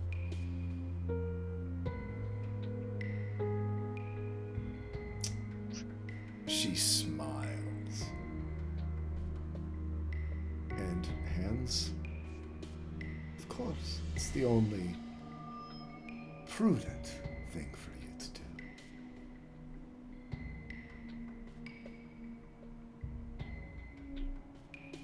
I'll take the handful of gear, step away, and look towards everybody else and offer the gear to somebody else to take if they wouldn't mind. And say, the brig then? Quietly and in common, which I guess so she speaks common though? You could say in common and see whether she responds. Biriana, at this point, having answered, is like, "Oh yeah, we're locking her up." Okay, good. I didn't know we took prisoners.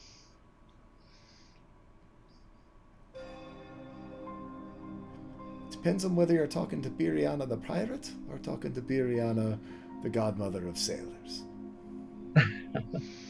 We have always been a menagerie. I'm sure we have cages. And yes, you would know there are absolutely cages on board.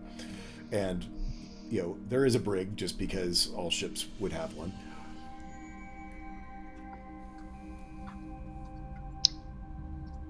Oh, Trek, perhaps an extra magical bar would not be amiss in this situation.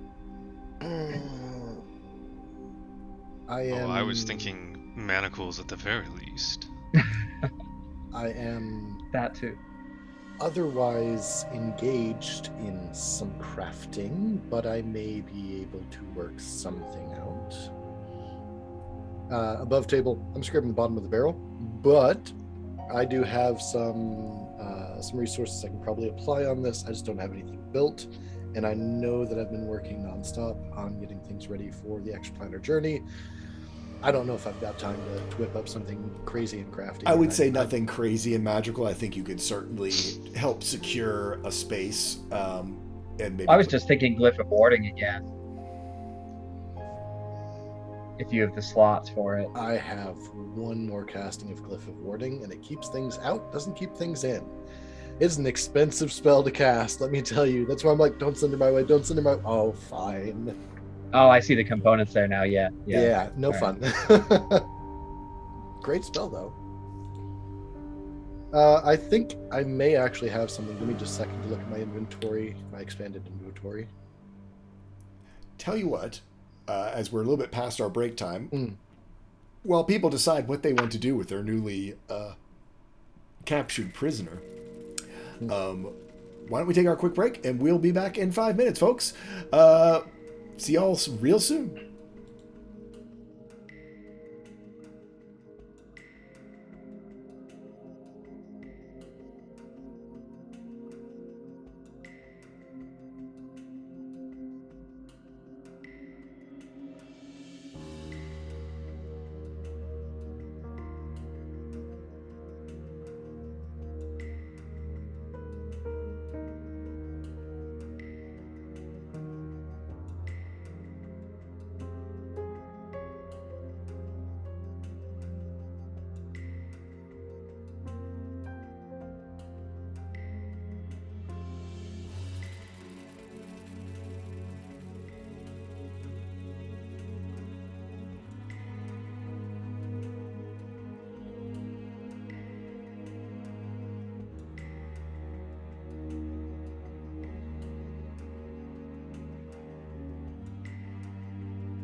And we are back.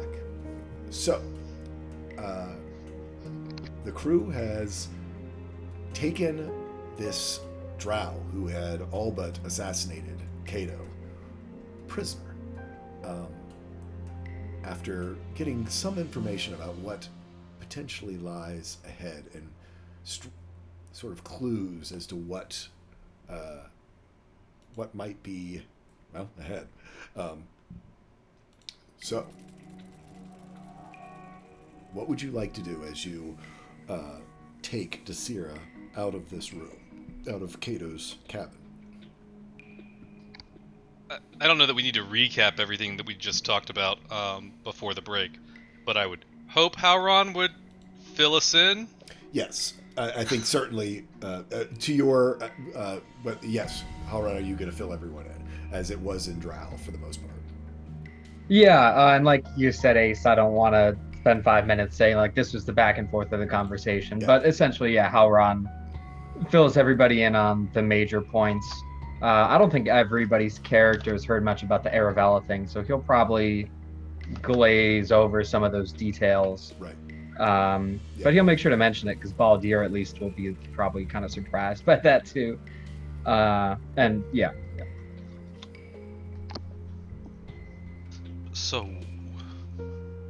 what's our plan exactly? At this point, I'm going to say she's still in the room.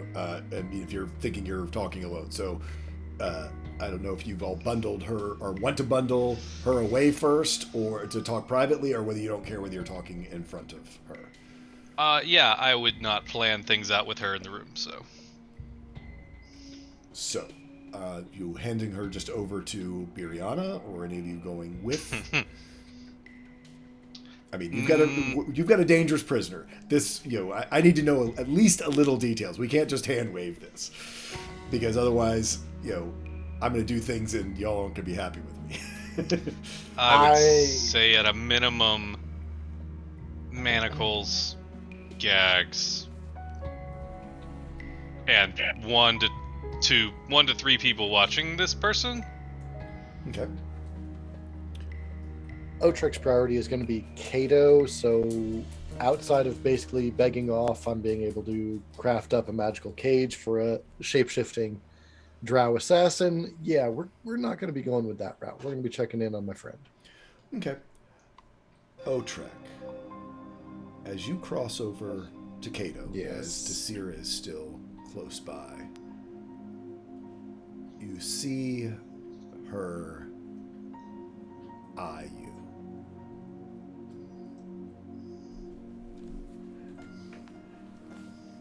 I'll tilt the head. You carry the scent of the one who visited us.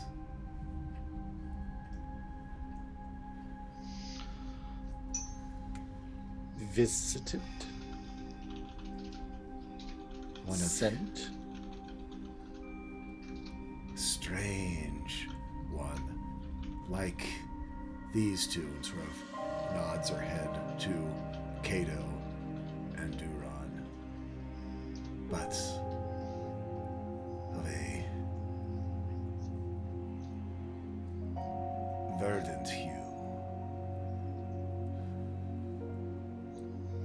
Like the deep kelp. Okay. The spines on Otrek's back will raise just a little bit. Say more. She smiles. Seems like we'll have plenty of time to talk. Come visit. Otrek smiles and leans closer and says, "You only have the time that we permit. Speak now."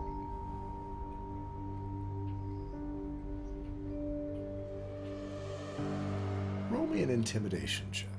Knew that was coming. Not my best of stats, but we're going to throw it anyways. Let's go. Can I assist him? By doing what? Glowering at him menacingly, to sighing heavily in her direction. No. Throwing a puppy at her. Bonus dog. Let's go. Bonus dog. I mean, I'll take the die roll. Let's do the die roll and see it. I'm gonna do a wisdom against it. So not great, not great at all. Well, we'll see. I'll see what they roll. Let's see whether they are intimidated. Ooh, interesting. Whether it's her wounds or just seeing so many people from the daylight, having lived a life in the caves. She doesn't break, but she almost starts to speak and then kind of looks around and kind of calls your bluff of whether or not you'll kill her right here if she doesn't speak.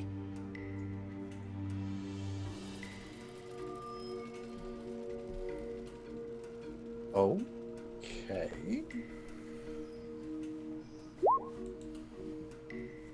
I mean, we're not in initiative, but I'm willing to do it. Okay. I will just, as I lean in, just grab a chunk out and eat it. Okay. Hungry Jaws. Bonus Yeah. action. Yeah, Mr. Colt. dude, that's great. No, go ahead and roll. What's the damage on that? I have to roll to hit for one. Yeah. Let's see if I can find that on the sheet here. There it is. And, she restrained? We'll say at this point she's restrained or getting manacles. Okay. So that would be... Is that advantage or... Yeah, that's advantage, isn't it? We'll go ahead and do it as advantage. If nothing else, she is certainly surprised. She was not expecting someone to take a bite out of her.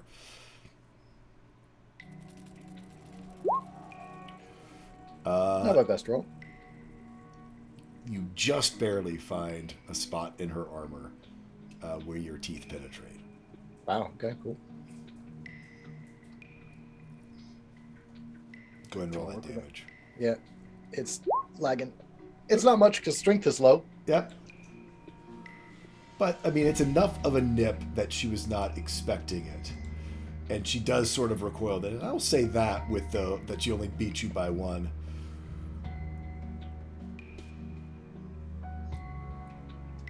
Zorvan made a deal with one who visited, who said they represented a great power. Patrick scoffs.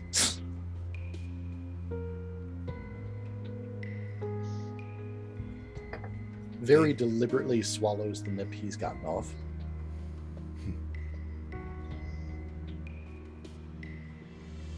He made it so we are not bound by nature alone for us to create offspring.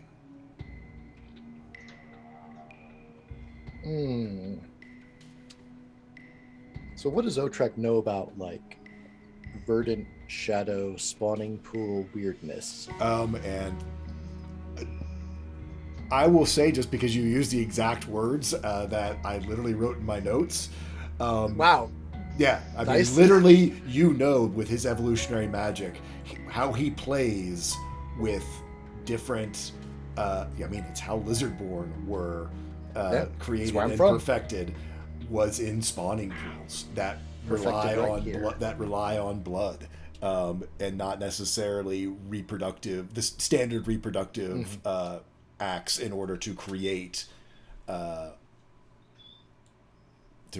offspring. When?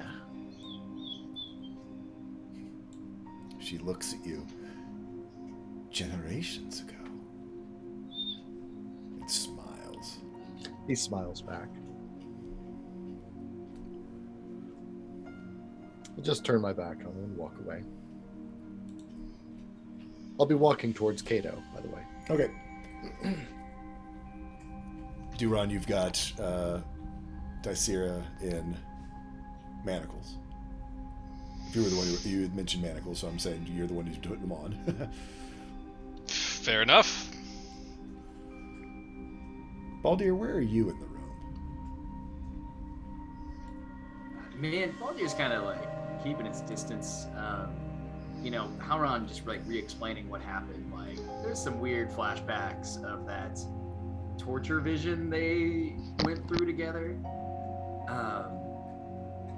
And this is just, Baldir is all about learning new stuff and finding new things, but this whole experience has made him like so deeply uncomfortable, which I don't think is a Baldir feeling very often. If that makes sense. Like, he's like out of his element, learning new things, which he loves, but the more he learns, the more convoluted and kind of terrible it gets. So this is like a genuinely upsetting experience in a way that I don't think he's experienced in any of his years and years and years on the earth. So I think there might be, I don't think he can hide it with his large frame and like his like typical boisterous attitude. I think he's unsettled. And the fact that he's unsettled, I feel like might be kind of a weird sign to other people. Her eyes lock onto yours, and you're unsettled.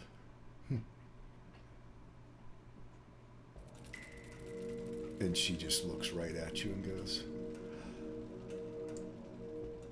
just like the rest of your people who see my people come in the night to take them away.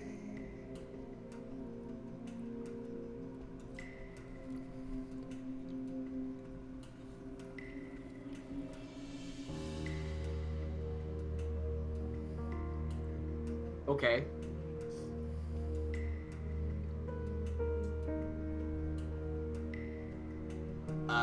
He is going to lock eyes with her, give a bit of a nod, and approach her. And I think he's going to raise that split mast of a staff and basically point it directly at her, essentially making contact with like... Yeah, basically thump it in her chest. And I think even at this point there is some like sparks of that lightning energy radiating off the top of it. And as much as he wants to push on this, he's going to find his feet and ground himself a bit by looking to his dear friend Halron. And I think he's just gonna let out like a big kind of like huff before kind of like slamming his staff back down the ground and looking at the others. And honestly, I think he's just gonna shake his head and walk away. There's a lot of frustration. Yeah. Again, it's not common for him. So she laughs and goes, you two must weep and sing and moan for the purple skies of your home, just like the rest. Duron's gonna say in her head,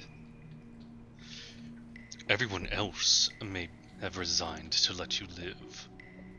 But if you keep taunting my friends, I will kill you right now. She thinks back at you, which you are surprised there is not a lick of unfamiliarity with telepathic communication. And goes, I certainly hoped one of you would have at least a little bit of a spine. There are worse things than death. Yes, there are. And on the back of her head, because I'm assuming you're behind her with manacles. Yep. You see the array of eyes open up on the back of her head and look right at you.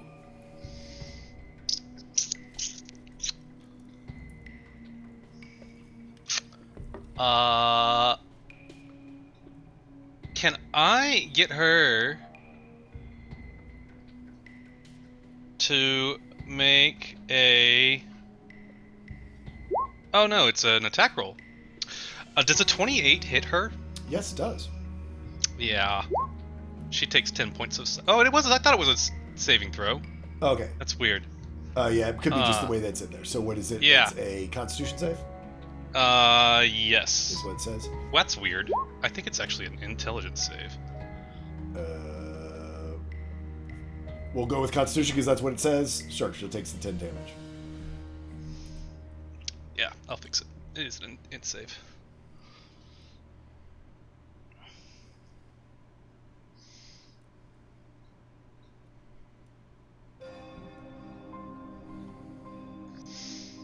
Alright.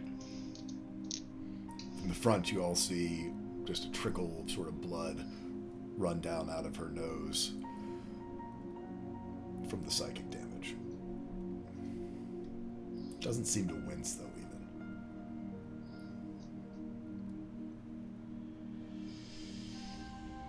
Someone else better watch this one.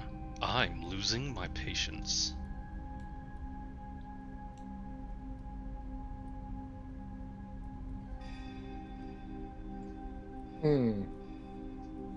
Otrek will volunteer. He will change course from leaning towards Kato, reptilian rattling hiss, and say, "Fine. I will supervise this one." And he will lick his lip. Okay. I'm a straight eater if she gets out of line. Yep. So you take her and lead her down to the brig. Okay. Biriana goes with you and brings down. Good plan. Yeah.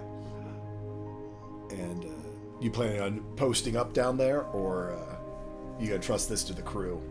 Oh no, I'm gonna post up down there for a little bit. It won't take long. Okay. Cool.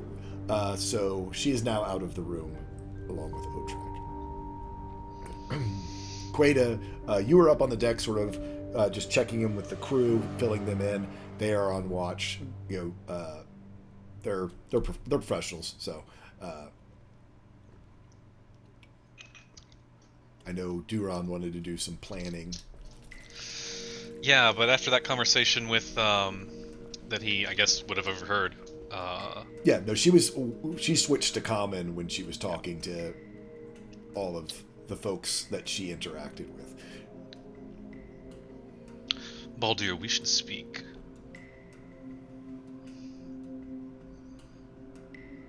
I mean, he's like so tense throughout. Kind of just lets out another deep breath, and I actually think he like kind of like puts a hand up and like rubs his eyes for a bit to kind of recenter. Yes. It didn't occur to me at the time. But if I am correct, when I saw Howron's world, it may have also been yours.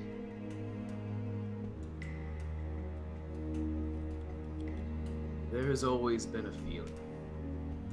Howron, outside of being a dear friend, he's always carried this familiarity. Like I've not seen him, but seen his presence, or his people's presence before.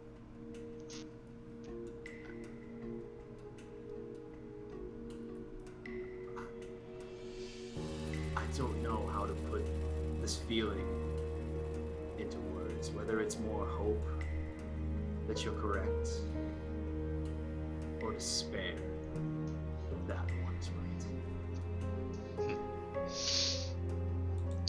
In any event,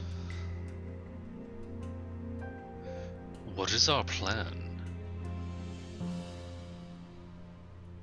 We thought initially that we were going to sever a dark god's influence from this world, and we have stumbled upon an enclave of her followers.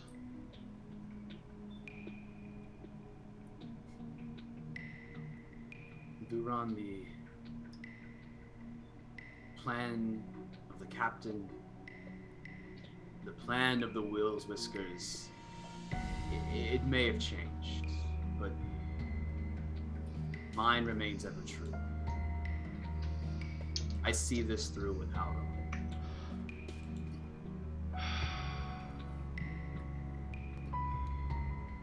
I have an idea.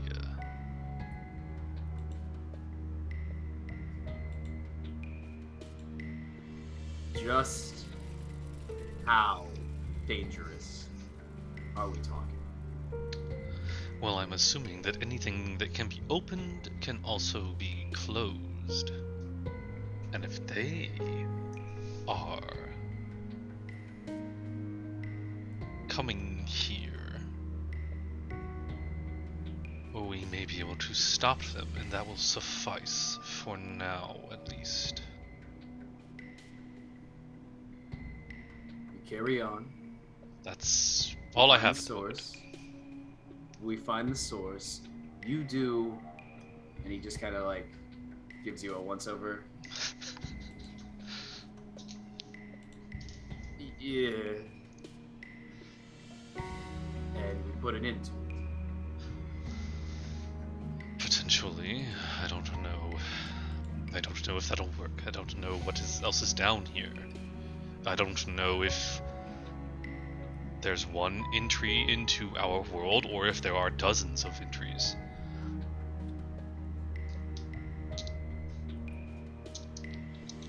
It's as good as we've got for now. Thank you. Thank you for discussing this with me. Now, I'm going to be honest with you, Duran. I have not been anxious in 87 years, so this is a whole lot. I think I'm going to go put on the lights and decompress.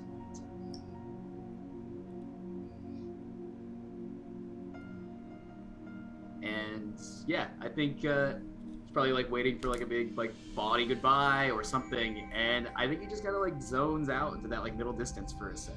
He's like he's on one right now, man. This is really weird.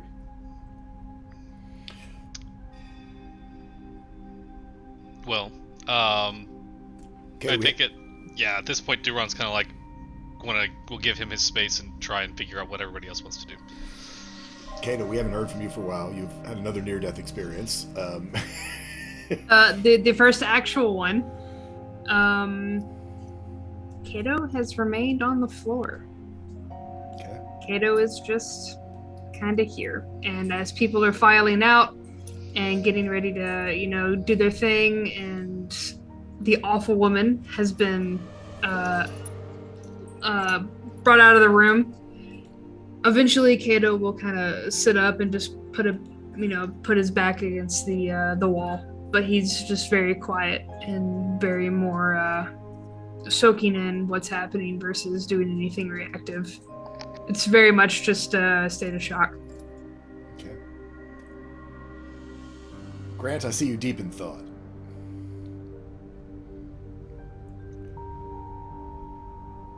Yeah, so did the conversation between Baldir and Duran happen with the five of us still in the room then? Yeah, I mean, I think this is as people are gathering. Yeah, I wouldn't have. Yeah. Or at least within like hearing distance. Like if Baldir was walking away, it was probably like right outside the door or something. Like it was not a secret. Yeah, I wasn't trying to keep it a secret. I mean, this room isn't giant. I mean, it's giant for a ship, but it's not. Yeah, it's. Kato did get the good room.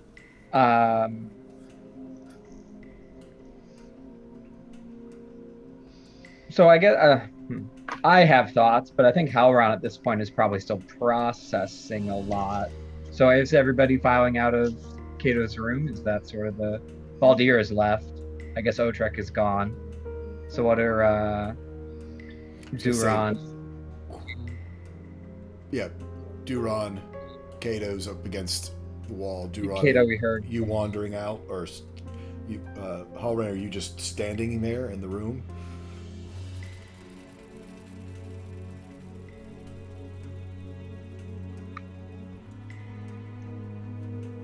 For a moment, yeah. I guess they will just kind of stand and sit together. But how? I was just saying, you would have heard Baldir saying he's going to go get the hookah out. So.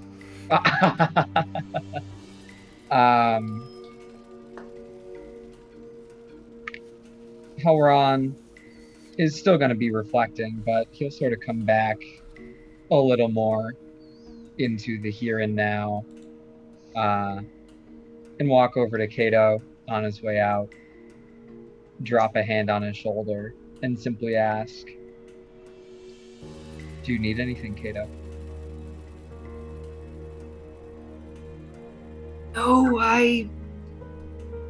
No, but thank you.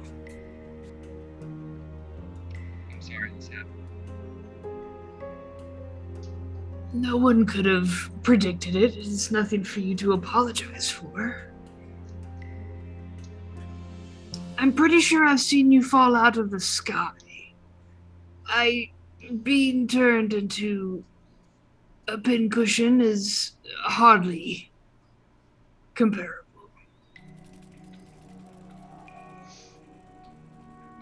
I was screamed at and died. Fair enough. And then, yeah, Halron will just leave and go back up on deck.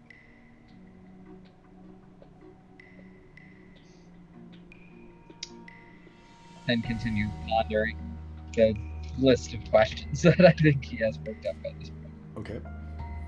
Yep, Queta.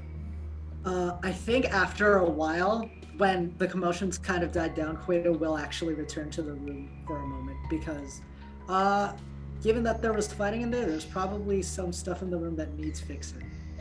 So, More blood around, not a whole lot of active combat, as Kato was kind of just a pincushion. And I think everything else was sort of mental spells. Queta, is your echo with you? Do you have it out, or have they summoned and sort of doing their normal follow you around thing, or? Yeah, they're probably just doing the little like if I'm like fixing up patches from like the dagger after like pinning the tail or whatever, the echo would be cleaning the blood. Okay. Oh, I was gonna do that in a much more creepy way, but go ahead.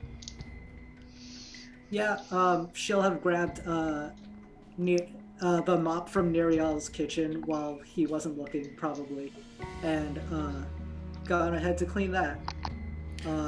Your mileage on whether or not he's yelling after "Where's the mop?" Yeah. You seem to have got, or you sent the echo, or you did it yourself? The echo is getting the mop. No, your call. I'm asking whether it was the echo or whether you did it yourself.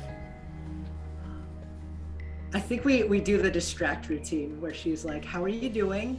and the echo grabs it as she's like, "Okay, good talk." Yeah. And then they go to the room. You sort of lead the way back to Kato's room. You turn around. The echo is not behind you.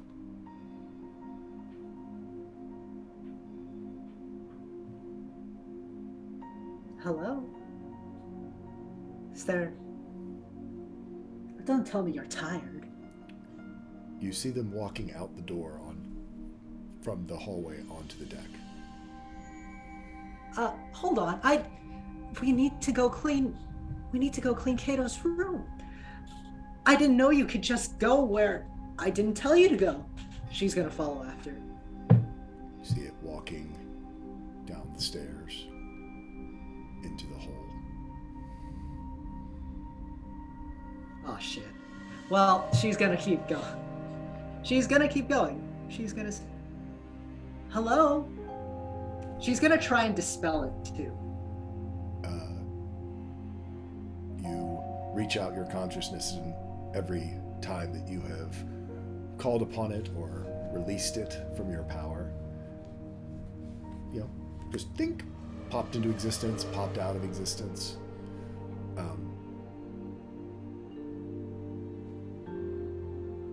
You try to dispel it. It turns its head to you, and its eyes are no longer lightning, they are red.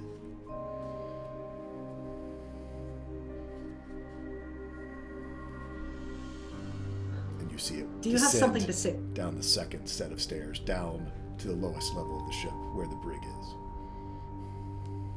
Okay, so she's interrupted from saying, do you have something to say to me? But seeing that it's going down there, she kind of takes a deep breath. Watch over me. With that little prayer to the Stone Father, she goes downstairs. Okay. Otrek, you are downstairs. Biriana is locking things up. And a little weird. You normally see the Echo following Queda.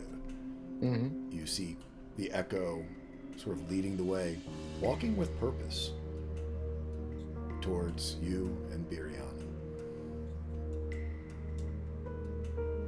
Echo creeps me out, but the Echo is ran by Queda, so I'm not going to be too taken aback. They're It's carrying a gonna be mop, oddly.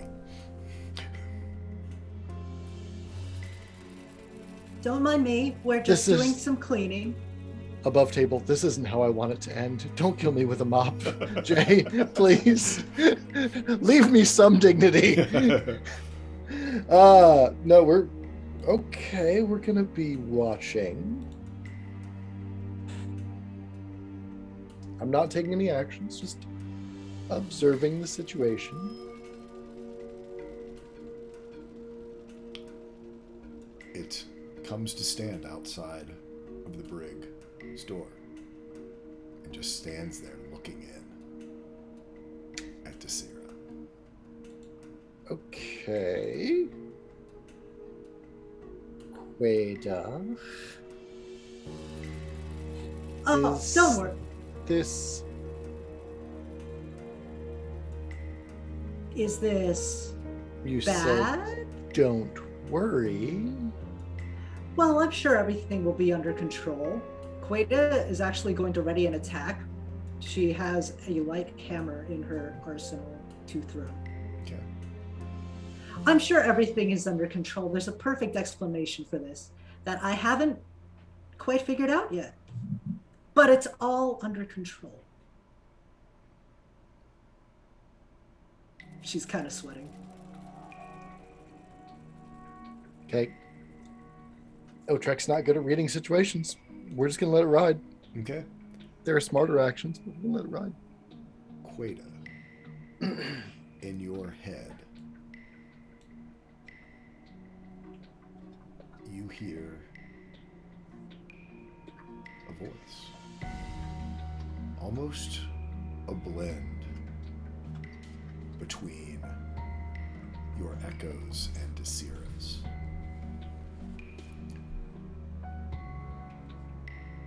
I see you have an anchor of a god as well. As well is a very loaded statement. I don't know if I would call it an anchor. It's more a accessory. She's saying this out loud. Otrek, you hear Queda saying those words.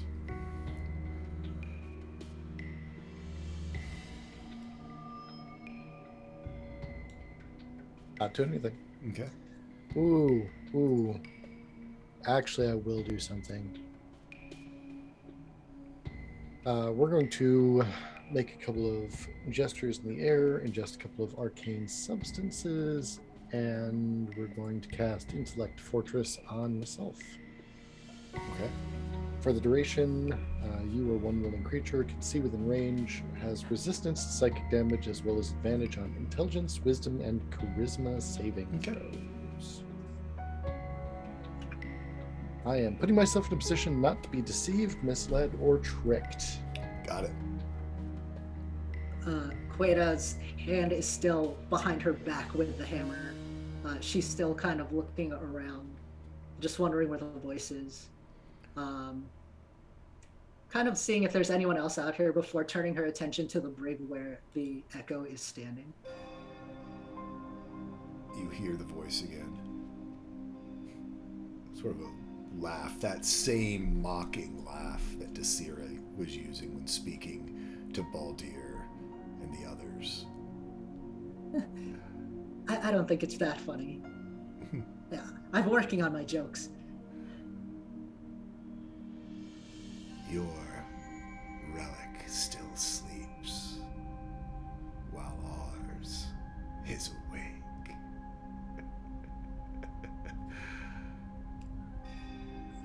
That's not a bad thing, really. Sleep is good. For you. And you know, personally, I feel like over the last few days, some of us haven't really gotten all the sleep we needed. You will soon know the rapture of the awakening of a god. And you feel just sort of like all the hairs on your arms, sort of the back of your neck, stand up almost as though raised by an electrical force, an electrical field, feeling right before lightning strikes. And it slowly just then dissipates.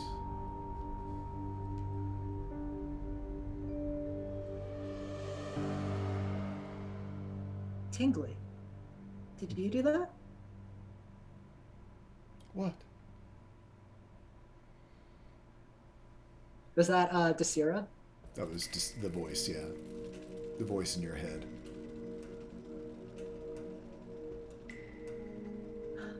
Oh, I suppose that... Sorry. That's just my mind playing tricks on me, I suppose.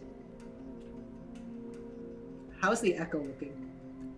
The echo is standing there. Do you turn it around? So, I mean, it's facing away from you, looking through the bars at Desira. So you're not able to see its eyes currently, if that's what you're asking. All right. And it's not. I can't just make it turn around. It's You could focused. try. Queta will walk up slowly behind it. Okay. She kind of pats her belt. Says, "You don't have to stay here forever. You know, there are other things that have to be done on the ship.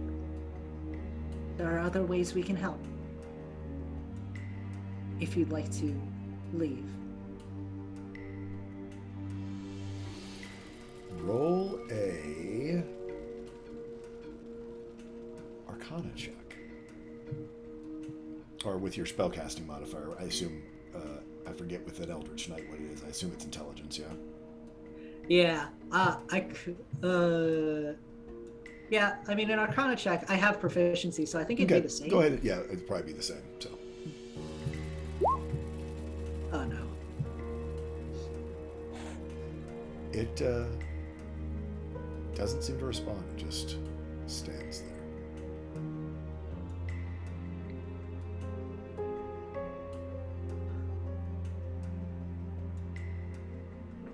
Queta is going to slowly wave a hand over its face from behind. As you do, you hear, "You of all people should know that just because a deity inhabits an anchor to this world doesn't shape who or what they will become.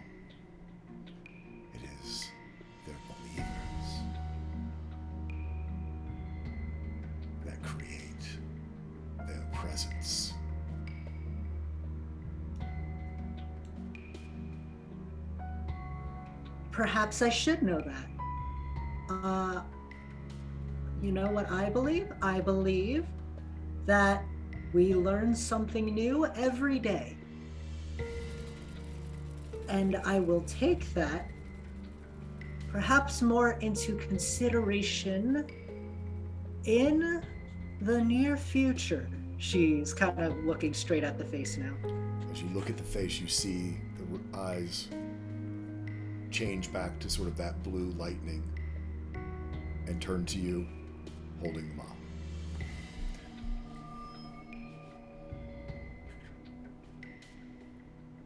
Ah, there you are. Can you tell me something? What do you see in her? And she turns the face back toward the Desira. Just for a experiment. It looks where you pointed to look, and then just turns back around to you and holds the mop.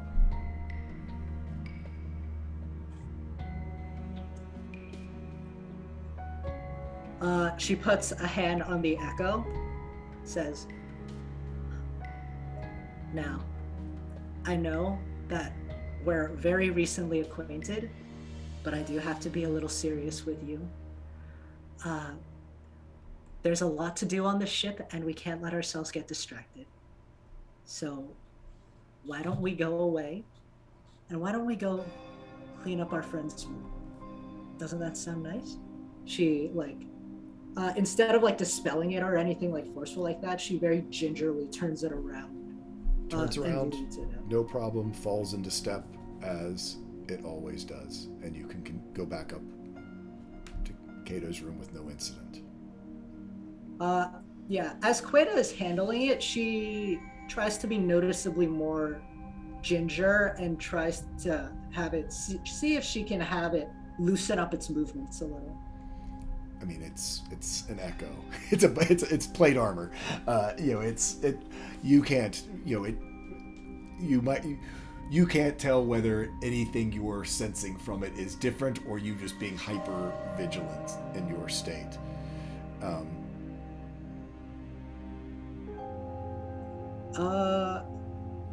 Yeah, I guess she goes ahead to clean. She'll ask Cato. So I didn't get to see really anything that happened here. Are you all right? I am here. That's about as good as anyone could ask for. You could be shunted out the boat for whatever reason. I don't see how that could happen. Don't worry, I've thought of the millions of places that I could be outside of where I currently am, and I've decided that where I currently am is likely the best one. So as long as I don't move from this current spot, statistically, I have the highest chances of not going through whatever that was again. Then let me take care of everything around here. You just stay there and rest your bones. I will. I will save the crying for when I am alone. And she'll go back to focusing on cleaning. Duron. Patching everything up. Anything going on with you? A big question for Cato and Duron. Who has the orb? Yeah. Did you take it from Cato? Or Duron's waiting on that exact thing. Then maybe Duron should ask for it. Cato. Yes. I didn't give it to her. Didn't say that you did. I'm just saying. May I have it? Do I look like I wish to take a thrashing from Baldir next? I believe that under the terms of our agreement, that Baldir will be okay with me exploring the limits of this. Are you truly? Sorry, I looked at Bert's face and just died. Do not take my out of character reaction and have any influence on what's happening, please. Are you truly trying to pull this in the condition that I am in? While I appreciate the potion you have given me, it has helped me physically. Despite all of this, I have kept my claws on this shard because it is precious to all of us, including you. You do not get to use this crazy happenstance as a way to... I wasn't asking to keep it. I just want to understand what I can do with it. So we're having another session. That would be my preference. And you're giving the orb back afterwards. It is not my fault that you forgot when we were disrupted earlier. We'll not forget again. I didn't say that you would. I am very hyper aware of everything at the moment. Maybe you should have Fitz get you some tea. The hookah actually sounded enjoyable. I have never joined Baldir for a hookah session.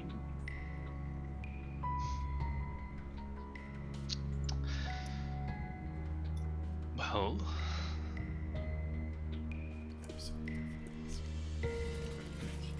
We can make it quick. I don't know how. I don't know if we would agree on the definition of quick.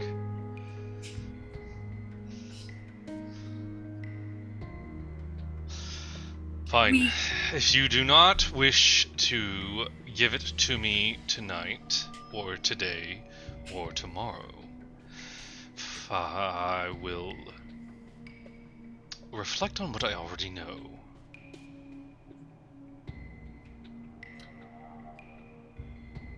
We can do it now. But then when you are done, I would prefer to have some time to reflect on today's events. I don't see why you can't do both at the same time. Because I need to make sure that nothing happens. And Kato will hand the bag over to Duran.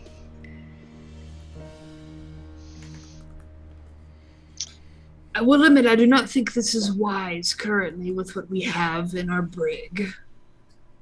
But I've been thinking about that.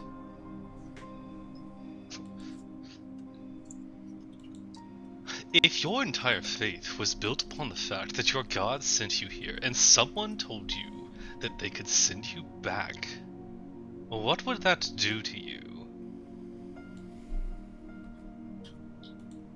it would do very... That's rather fucked up. Yeah, Duran would probably laugh out loud a bit. I much prefer knowledge over religion. I don't take many things on faith these days, either. Regardless, none of this is certain until I know what I can actually do.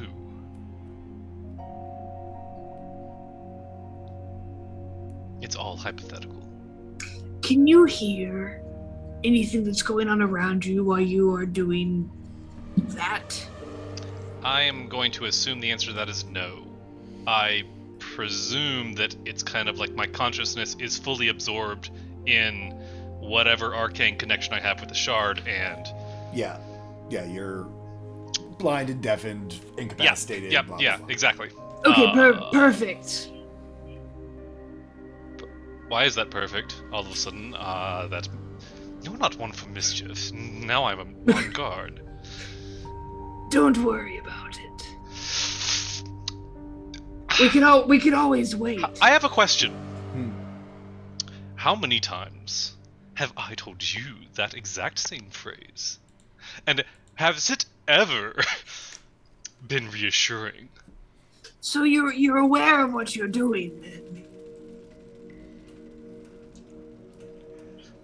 I am aware now.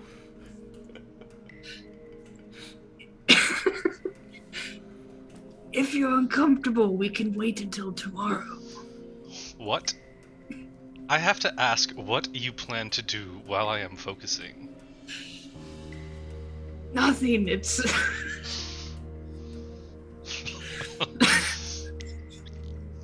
Kato. Ace, you're killing me. Nothing nefarious. I have not a nefarious bone in my body. Plus, we've seen how easily I bleed. I wish not to be in the ire of anyone.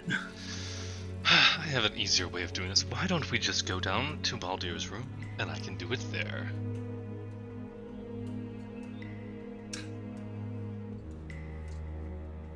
Forgive me if I'm saying this incorrectly, but wouldn't that mess with the vibe?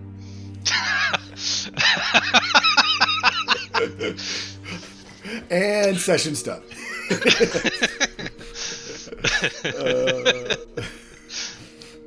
Actually, believe it or not, hey, you know what? We can't end on a higher note than that unless we want to slot. I'm fine with it. Yeah, you know. If I keep laughing anymore, my face is going to absolutely kill me. I was going to say we've only got a little bit left, and you know, I don't, you know, I could have done a thing, but I think we'll save it. Oh, no, we can. Oh no, this is much better. I was trying to pull a thing out of my ass, so this is much better. So on that Love note, it. with ruining the vibe. Wow. As the punctuation on the end of this very heavy episode, I think we'll go ahead and end it. So we got time to go around and get people stay, you know, be cognizant of people's time. So thank you everyone for tuning in and for vibing with us. Let's go around and let's meet our players. So. Yeah, I am Soul. You can find me everywhere online as Soul's Rolls. I've got a website, blog, all that jazz. I'm playing Otrek, our Lizard Folk Artificer. Special shout out to Mechanical Whimsy for the gift subs, who's a dear friend of mine, and Thank you. DMDM Studios, Derek and the Raid, also good friends of mine. Really glad to see them both here. So, love you all. Thanks for dropping in. Next up, Ace. Hi, I'm Ace, and I'm playing Duron, the oddly obsessed person with this shard of ours. You can find me on Twitter at Ace of Sweden, but there are better people to follow, like, I don't know, Chase. Chase Noseworthy. He's a great musician, does a lot of Critical Role stuff. Follow him instead. Cool. Next up, we have Grant. Good evening, everyone. Yeah, I'm Grant. I was playing Halron, the drow of the hour, so to speak. Yeah, thanks for tuning in. I can't wait to see where we go next. Next up, we have Meta. Hi everyone, I'm Metazoa. I played as Queta. This was a really nice and heavy episode with everyone like really bringing a lot of cool stuff to the table. So I did feel kind of strange, like kind of throwing things lighter with my interactions with the whole thing, but I did have a lot of fun with what I was doing. I threw in the chat a message. That's my Twitch. I stream sometimes. I usually am making music and stuff. I'm also on Twitter and Instagram at the same name. I'm on Fanhouse, it's just Metazoa. And I just kind of do like music related stuff. And a lot of playing tabletop games now. Cool. It's a good way to go. Next up, we've got Bird. I'm Bird. I was playing Baldir, Guardian of the Vibe. You can find me everywhere as Bird versus Plane.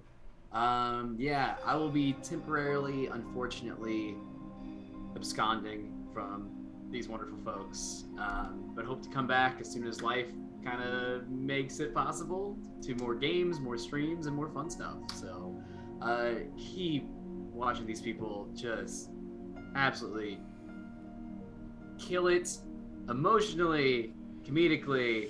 I needed a really good laugh tonight, so thank you guys for providing that. Don't worry, folks, about Baldir. So I will be in contact with Bird as I NPC Baldir, and his Baldir's journey will continue. And when Bird's able to join us, he will. But when not, I will be consulting with Bird on what Baldir is doing and his story as we continue on for the next few episodes or so. Smoking, yes. There will be much vibing of the Luxodon. And last but not least, Kuma. Hi, hello, yes. I am Kuma the Bronze. I play Kato, our resident throw rug and pincushion.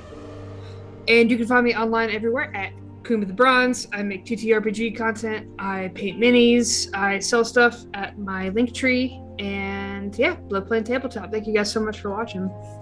Cool. And I'm Tall Squall. I was your DM. Hope you enjoyed our story. Hope you enjoyed some of our deeper lore of our world. Hopefully you didn't get bored by the crazy amount of me being lore world building crazy guy. But anyway, I hope you enjoyed the story. There is more to come with the Venomatrium and how they fit into this whole story and world next time on Whales Whiskers. But until then, gather your friends together and tell a story, because that's what it's all about. Good night, everyone.